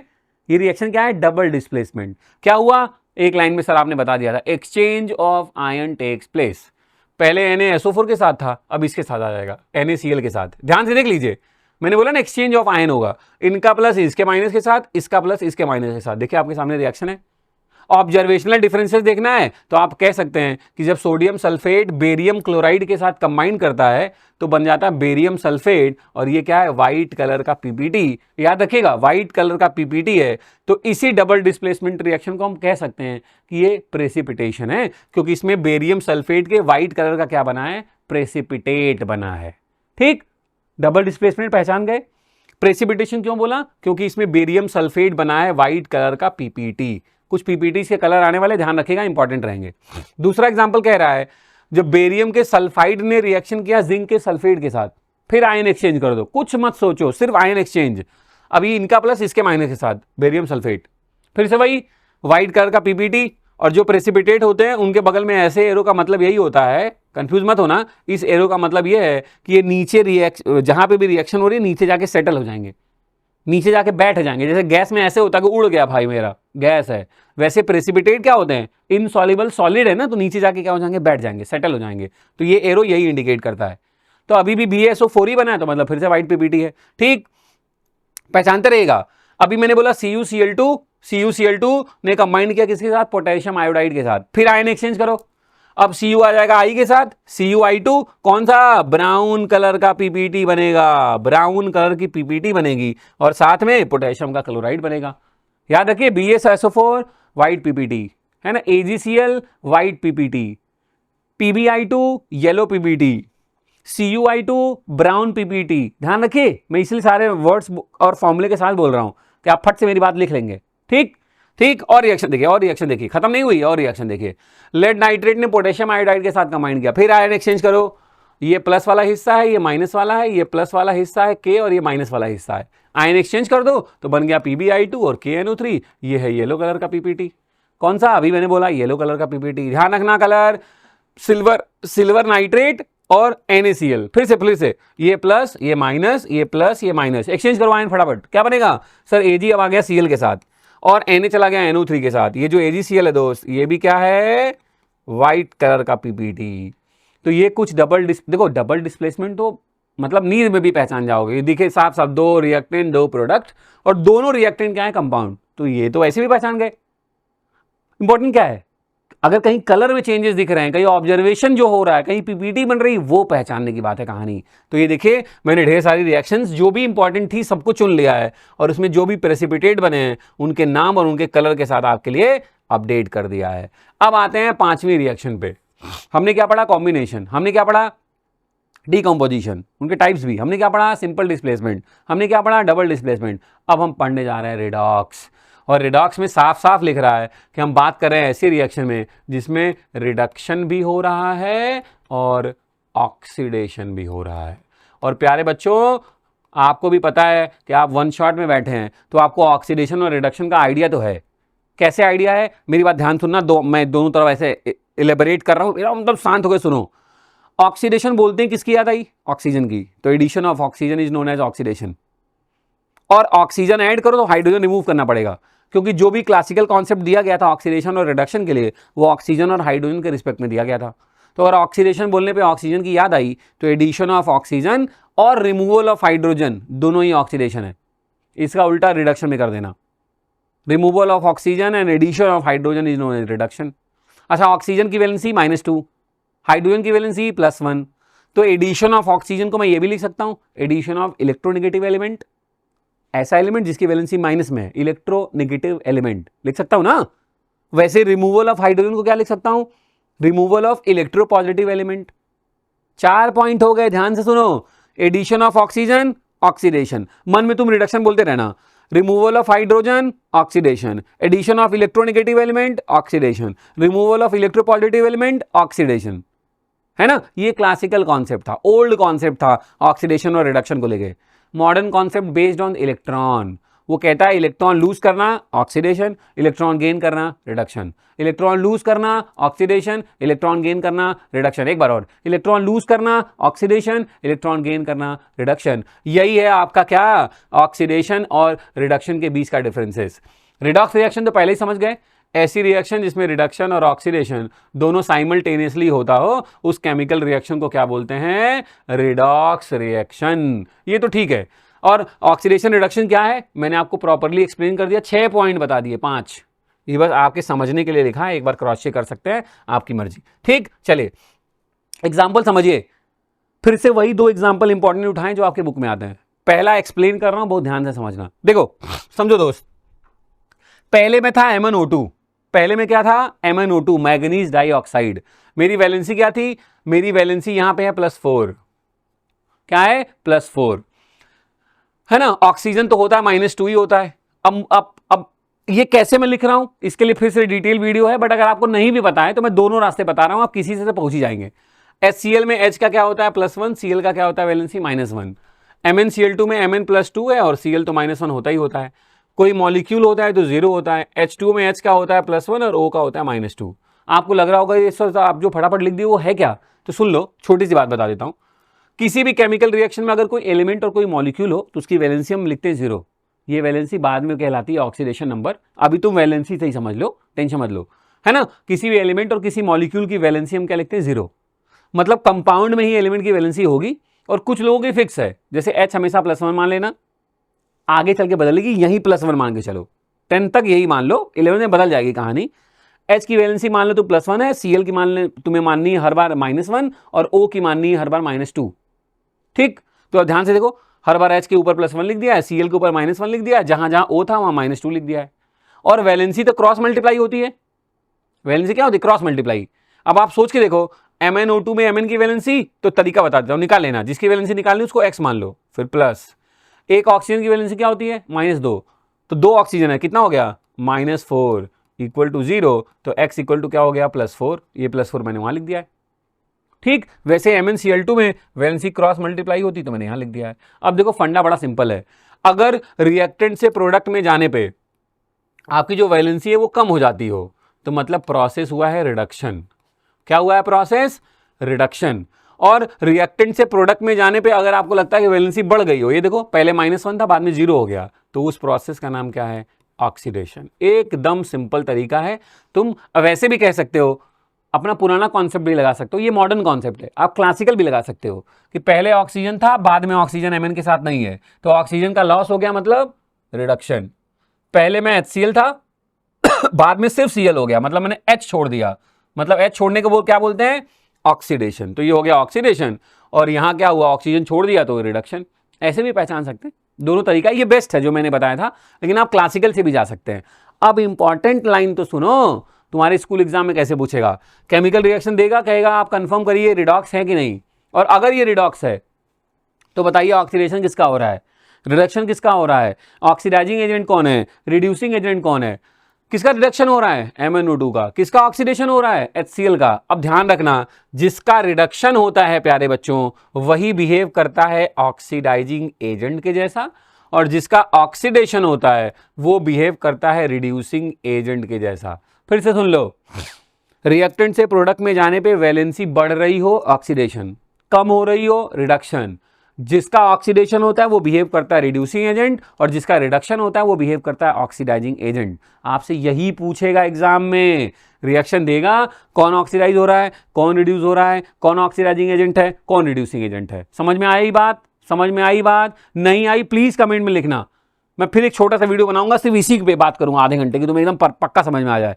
अपनी समस्या रखनी तो पड़ेगी दोस्त, है ना। मैंने बोला पहले ही कि वन शॉट उनके लिए जिनको थोड़ा बहुत आइडिया है, वो चाहते हैं जल्दी रिवाइज हो जाए बस मेरी हेल्प से, तो ये उनके लिए है कि उनका आता है ये ढूंढना वूढना।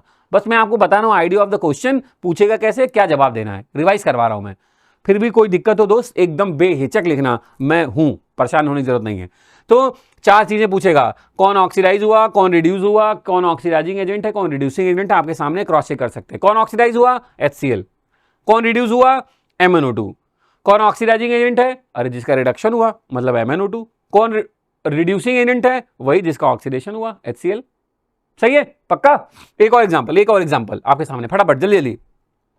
CuO में O क्या है, -2, Cu क्या है, फिर +2 होगा, तभी तो दोनों के नीचे कुछ नहीं लिखा। H2 मॉलिक्यूल है 0, Cu एटम है 0, H2O में H पे क्या होगा +1 और O पे क्या होगा -2। पहले में +2 था, बाद में क्या हो गया 0। अरे भैया जी आपका तो रिडक्शन हो गया। और क्लासिकल कॉन्सेप्ट से भी आप समझ सकते हैं कि पहले मैं ऑक्सीजन के साथ था, अब मैं ऑक्सीजन के बगैर जिंदगी जी रहा हूं। दुखी होने की जरूरत नहीं है, मजा कर रहा हूं। इधर CuO और Cu मतलब क्या, ऑक्सीजन लॉस मतलब रिडक्शन, और जिसका रिडक्शन होगा वो कैसे बिहेव करेगा, हेलो ऑक्सीडाइजिंग एजेंट। पहले में H2 था 0, बाद में क्या हुआ, जैसे मैं ऑक्सीजन के साथ हो गया मैं हो गया +1। ग्रोथ भाई जीवन में मतलब ऑक्सीडेशन, और जिसका ऑक्सीडेशन होता है वो कैसे बिहेव करता है, रिड्यूसिंग एजेंट। आपके चारों सवाल के जवाब मिल गए, किसका ऑक्सीडेशन हुआ, किसका रिडक्शन हुआ, कौन ऑक्सीडाइजिंग एजेंट, कौन रिड्यूसिंग एजेंट। ये देखो क्रॉस चेक कर लेना। ये 2 एग्जाम PYQ में पूछे गए थे, मैंने दोनों ही उठा लिए हैं। आप कोई और भी रिएक्शन उठा लेना और ऐसे ही प्रैक्टिस कर लेना फटाक से, किसका ऑक्सीडेशन, किसका रिडक्शन, कौन ऑक्सीडाइजिंग, कौन रिड्यूसिंग, बस माशाअल्लाह सुभान अल्लाह, सारी समस्याएं खत्म हो जाएंगी। ठीक है, बढ़ो आगे, चलो चलो शाबाश। अब आता है दोस्त एप्लीकेशन ऑफ रिडॉक्स। कह रही जो एप्लीकेशन आप बताइए रिडॉक्स का, तो 2 एप्लीकेशन है जो बड़ा इंपॉर्टेंट है आपको समझने हैं, एक है कोरोजन और दूसरा रैंसिडिटी। फटाक समझाता हूं, फटाक से एकदम, सारी बातें भी हो जाएंगी और समझ में भी आ जाएगा। कोरोजन का मतलब सिंपल बोला जाए तो क्या, कि जब आपके मेटल को एयर में रख दूं, वाटर में रख दूं, मॉइस्चर में रख दूं, किसी एसिड के साथ ट्रीट कर दूं और उसकी क्वालिटी खराब हो जाए, है ना, दिखने में खराब हो जाए, उसकी क्वालिटी खराब हो जाए, वो डिग्रेड हो जाए, है ना, उसी को बोलते हैं कोरोजन।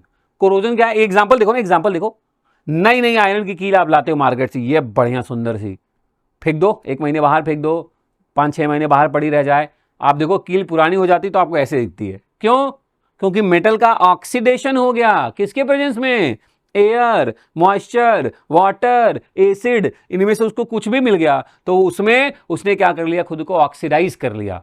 मेटल ने खुद को क्या कर लिया, ऑक्सीडाइज कर लिया, और यही प्रोसेस कहलाता है कोरोजन। किसी भी मेटल का oxidation in presence of air, moisture, water and acid, उसको क्या बोलते हैं, कोरोजन। लेकिन यही कोरोजन अगर आयरन का हो जाए तो उसके लिए एक नया वर्ड यूज कर देते हैं, रस्टिंग। क्या बोलते हैं, रस्टिंग। चलो जल्दी से क्रॉस चेक करो, वैसे तो देख के समझ तो गए होगे दोस्त तुम, है ना। चलो क्रॉस चेक करो, कोरोजन का मतलब क्या है, कह रहा है डीके या डिस्ट्रक्शन होना मेटल का, किसके थ्रू, एयर, मॉइस्चर, वाटर और एसिड के थ्रू। ये प्रोसेस क्या कहलाता है, कोरोजन। क्या कहलाता है, कोरोजन। इससे होता क्या है, आपके जो आयरन के ऊपर ये देखो रेडिश ब्राउन कलर की लेयर आ गई, इसी को बोलते हैं रस्ट। इसी को क्या बोलते हैं, रस्ट, जंग लग गया, जंग। रस्ट का फॉर्मूला क्या है, Fe2O3.XH2O। X हमें नहीं पता कितना H2O, वो डिपेंड करता है ना कि आपने कील को कहाँ फेंक दिया, एकदम खुले में बारिश के पानी में ज़्यादा H2O आ जाएगा, घर में कहीं लगा हुआ है कम मॉइस्चर मिलेगा। तो इसीलिए Fe2O3.xH2O लिखा जाता है कि x भैया कुछ भी हो सकता है, डिपेंड कि कहाँ पे प्रेजेंट है ना। आपको इसमें x वाला विजिबल नहीं हुआ, मैं बोल रहा हूं ध्यान रखने लाने की, ठीक है। रस्ट मतलब वही रेडिश ब्राउन कलर का जो डिपोजिशन हुआ उसी को बोलता हूं मैं रस्ट। उसका फॉर्मूला क्या है, Fe2O3.xH2O। अब अगर तुम्हें लगता है कि मैं नहीं मैं इतना मेहनत से आया हुआ है, इसको खराब थोड़ी ना होने दूंगा, तो आपको उसको रोकने के लिए कुछ उपाय करने पड़ेंगे।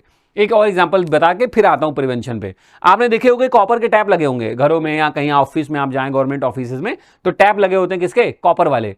आप नोटिस करिएगा कुछ दिन बाद वो ऐसे हो जाते हैं, एयर मॉइस्चर एंड वाटर के साथ जब ट्रीटमेंट होता है तो भैया जी कन्वर्ट हो जाते हैं, ग्रीन कलर का ऐसा डिपोजिशन हो जाता है। ये भी क्या है, ऑक्सीडेशन का एग्जांपल है, ये भी कोरोजन है, ये भी क्या है, कोरोजन है। कॉपर का क्या हो गया, ऑक्सीडेशन हो गया in presence of air moisture and water, तो उसने क्या बना लिया, कॉपर का कार्बोनेट। एयर में क्या प्रेजेंट है, CO2, Cu ने CO2 के साथ गले मिलकर बना लिया कॉपर का कार्बोनेट। और अभी थोड़ी देर पहले आपने पढ़ा था कि कॉपर का कार्बोनेट कैसा होता है, ग्रीन कलर का। तो ये जो ग्रीन डिपोजिशन दिख रहा है वो वही है।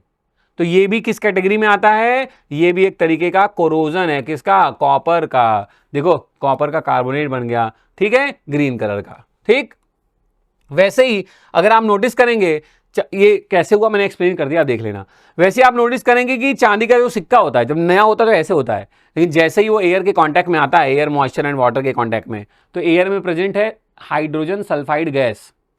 तो ये Ag इस S के साथ मिलके क्या बना लेता है, सिल्वर का सल्फाइड, और वो हो जाता है ब्लैक कलर का। ये देखिए आपका सिक्का ऐसा हो गया, है ना, वही है। ये मत सुनना कि नया कुछ लेके आ गए, वही वाला सिक्का है दोस्त, कोरोजन हो गया बस आपके मेटल का, एटमॉस्फेयर में जो H2S गैस प्रेजेंट है उसकी वजह से। ये सब इंपॉर्टेंट रीजनिंग के क्वेश्चन हैं, मैं कोई एक एग्जांपल नहीं, इसीलिए दोनों और एग्जांपल लिया कि ये भी दोनों आपका क्लियर हो जाए। आपको फिर लगेगा अरे सब तो एग्जांपल भी सर ने कवर ही कर लिया। ठीक है, पक्का। एक तो हो गया रस्टिंग वाला, एक हो गया कॉपर के टैप वाला, और दूसरा हो गया सिल्वर वाला। क्या बना, क्या कलर आया, सब क्लियर कर दिया। कॉपर का कोरोजन हुआ, ग्रीन कलर आया कॉपर कार्बोनेट बनने की वजह से। सिल्वर का कोरोजन हुआ, ब्लैक कलर आया सिल्वर सल्फाइड बनने की वजह से। आयरन का कोरोजन हुआ जिसको बोलते हैं रस्टिंग, उसका ऑक्साइड बन गया Fe2O3.xH2O। फॉर्मूला भी आपको अपडेट कर दिया। ठीक, लेकिन अब आपके दिमाग में आया कि नहीं मैं ये नहीं होने दूंगा, तो दोस्त उसके लिए तुम्हें जरूरत पड़ेगी क्या करने की, ऑयलिंग।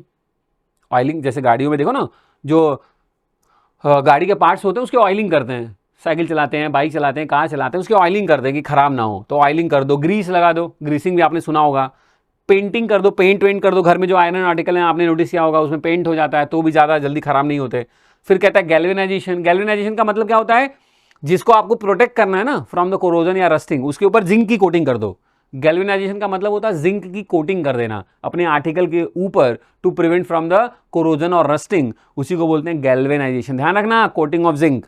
या कह रहा है by the process of electrolysis, आप उसके ऊपर क्या कर दो, कोई सुपीरियर मेटल की प्लेटिंग कर दो। जैसे आप कल होते हैं कि आर्टिफिशियल ज्वेलरी पहन के टहल रहे हैं, लगती है गोल्ड की, वो होती नहीं, वो यही इलेक्ट्रोप्लेटिंग ही है। थोड़ी अच्छी बन गई, सुंदर बन गई, खूबसूरत हो गई, कोरोजन रस्टिंग से फ्री हो गई, तो यही होता है कि हम क्या कर देते हैं, इलेक्ट्रोप्लेटिंग। पहले आयरन के बर्तन होते थे, अब देखो स्टील वाले हैं, इस प्लेटिंग हो गई, इलेक्ट्रोप्लेटिंग, आसान हो गया आपके लिए कहानी। तो ये कुछ तरीके ध्यान रखिएगा, पूछता है ना, 2 मार्क्स के क्वेश्चन में आ सकता है कि how to prevent the corrosion या रस्टिंग। अब आते हैं दूसरे एप्लीकेशन पे। दूसरा एप्लीकेशन क्या है, रेंसिडिटी।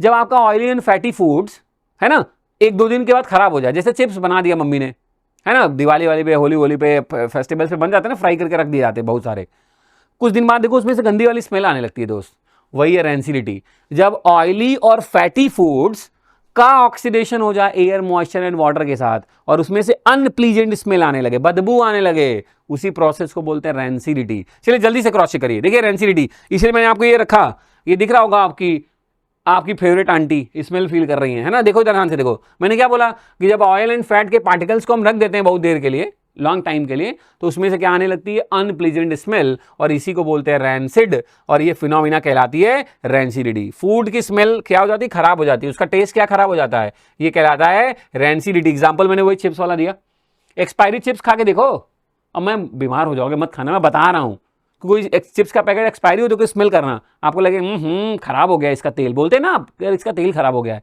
वो एक्चुअली वही है, रेंसिडिटी हो गई है, रेंसिडिटी।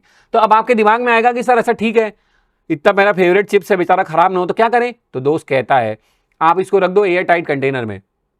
खराब होने के लिए क्या चाहिए? एयर। तो मैं किसी ऐसी जगह रख दूं जहां एयर उसको कम मिले बाकी को कंपेयर में, तो ज्यादा दिन चल जाएगा। या मम्मी जैसे रात में खाना बनाती है, पनीर बहुत टेस्टी बन गई, अब आपको लग रहा है अरे यार सुबह भी खाना था, तो उसको बाहर रख दो, गर्मियों के मौसम में खराब हो जाएगा। लेकिन वो कहाँ रख देती हैं? रेफ्रिजरेटर में, फ्रीज में रख देती हैं, तो बढ़िया हो जाता है। फ्रिज में रख देती है, सुबह तक आप खा ले दो कि नहीं सर मजा आ गया। क्यों? क्योंकि एयर फ्रिज के अंदर ऑब्वियसली कम होगा और टेम्परेचर की वजह से वो जल्दी खराब नहीं होता। तो कहता है प्रिवेंट के बहुत सारे रास्ते हैं। कह रहा है हम प्लेस कर दे एयर टाइट कंटेनर में, कह रहा है हम फ्लश कर दे विद द नाइट्रोजन। जो चिप्स के पैकेट में फुला होता है ना, जो बोलते हो हवा भरी है, वो एक्चुअली नाइट्रोजन गैस है। नाइट्रोजन एक इनर्ट गैस की तरह बिहेव करती है, इनर्ट गैस है नहीं, इनर्ट गैस की तरह बिहेव करती है। क्यों? क्योंकि एन और एन के बीच में ट्रिपल बॉन्ड है, तोड़ना मुश्किल है। तो इसलिए नाइट्रोजन के साथ फ्लश कर देते हैं कि ऑक्सीजन के कांटेक्ट में रहेगी तो खराब होगी, नाइट्रोजन के कांटेक्ट में थोड़ा ना खराब होगी। तो चिप्स के पैकेट में नाइट्रोजन गैस भरी होती है, ध्यान रखिएगा। तो ये काम ये कर दिया, रेफ्रिजरेटर में यूज कर लिया, एंटीऑक्सीडेंट यूज कर लिया। जो ऑक्सीडेशन के क्या है? दुश्मन है, एंटीऑक्सीडेंट्स। जो भी पैकेज्ड फूड होते हैं ना, वो डिब्बा, अचार वाला डिब्बा हो गया, चिप्स के पैकेट, कुछ भी पैकेज्ड फूड खाने वाले, आप देखिएगा उस पर लिखे होते हैं 6 मंथ 8 मंथ, और पीछे जब जाएंगे तो आप देखेंगे उसमें कोई एंटीऑक्सीडेंट का नाम लिखा होता है, एसिड रेगुलेटर्स एंड एंटीऑक्सीडेंट लिखे होते हैं। ठीक है, वो इसको क्या करते हैं, उसकी वैलिडिटी बढ़ाने के लिए कि जल्दी खराब ना हो, जल्दी रैंसिड ना हो। तो कह रहा है एंटीऑक्सीडेंट का यूज कर लीजिए, स्टोर कर दीजिए। देखिए कहां पे? रेफ्रिजरेटर में, और सनलाइट से दूर रखेंगे तो भी आपका जल्दी खराब नहीं होगा। ये क्या है? रैंसिडिटी से बचने का उपाय। ठीक है दोस्त, एक छोटा सा बैलेंसिंग का इक्वेशन है कि Na2CO3 प्लस HCl बन गया NaClCO2 प्लस YH2O। आप इसको बैलेंस करके आपको बताना है x और y की वैल्यू। आप मुझे कमेंट बॉक्स में ऐड करेंगे कि सर ये जो रिएक्शन थी उसमें x क्या था और y क्या था। मैं वेट करूंगा, मैं देखूंगा कितने बच्चों ने कराया और कितने सही सही जवाब दे रहे हैं। ठीक ठीक ठीक। ये कुछ रिएक्शंस और भी थोड़ी इंपॉर्टेंट रख दिया मैंने कि जब कह रहा है जब सोडियम रिएक्ट करता है वाटर के साथ तो बनाता है सोडियम का हाइड्रोक्साइड और रिलीज होती है हाइड्रोजन गैस। कौन सी जो सही वाली रिएक्शन है जो इसको रिप्रेजेंट कर रही है वो भी आप टिक कर सकते हैं। कह रहा सोडियम तो ऑब्वियसली सॉलिड होगा, रिएक्ट कर रहा है किसके साथ? वाटर के साथ, मतलब H2O, बना रहा है सोडियम हाइड्रोक्साइड मतलब NaOH, और क्या? और रिएक्ट कर रहा है हाइड्रोजन गैस। तो बस आपको चेक करना है कौन सा बैलेंस फॉर्म में और प्रॉपर्ली लिखा हुआ है।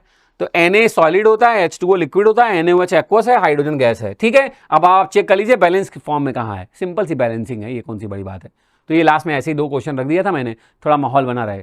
तो दोस्त ये है तुम्हारा कंप्लीट वन शॉट, कुछ नहीं छोड़ा है, सारे एग्जांपल्स ले लिया। मैं गारंटी के साथ कह रहा हूं, अगर आप मेरे साथ अभी तक बने थे, जिन सवालों के जवाब मैंने आपसे पूछे आप लिखते चले गए, तो आप यकीन मानिए आपका पहला चैप्टर तैयार है। आप जाइए अपने दोस्त से बोल दिए जो पूछना है पहले चैप्टर से पूछ लो, तुम्हें सब आता होगा, क्योंकि कुछ छोड़ा भी नहीं, सब बता भी दिया, समराइज भी कर दिया, एंड वन शॉट का वन शॉट भी रह गया। 6 घंटे का भी नहीं रखा, 1-1.25 घंटे में आपने सारा निपटा दिया दोस्त, एकदम बेहतरीन तरीके से। ठीक, लोगों को वीडियो देखने पड़ते होंगे तुम्हें 1.5x में, 2x में, मैं ऑलरेडी 1.5x 2x में चली रहा हूँ 1.5 में, मेरे को तेज करने की जरूरत नहीं होगी। आप मेरे साथ बने रहिए, और अगर आपको मजा आया हो दोस्त तो जल्दी से मैं पार्ट 2 अपलोड करूं, मुझे बताइएगा कि जल्दी सर अपलोड करिए फटाक से, मैं जल्दी आता हूं पार्ट 2 में। 1-1 मिनट आपका इंपॉर्टेंट है, सब कुछ लगा दीजिए पढ़ाई में। अब तो एग्जाम की डेट आ गई दोस्त, अब कोई तुमसे कहे पढ़ो तो इसका मतलब आप सीरियस नहीं हो, ना लाइफ को लेके, ना अपनी जिंदगी को लेके, ना अपने पेरेंट्स के, कि यार अब सारे सुख सुविधाएं उन्होंने आपको दी, अब आपके रिटर्न की बारी है भाई, उसको 20 गुना बड़ा करके देना है ना। तो यार बेतहासा एकदम, अब तो पढ़ाई ऐसी होनी चाहिए कि मतलब तुमको देख के लगे यार भाई मेरा आइंस्टाइन ही बनेगा क्या, ऐसा वाली फीलिंग आनी चाहिए।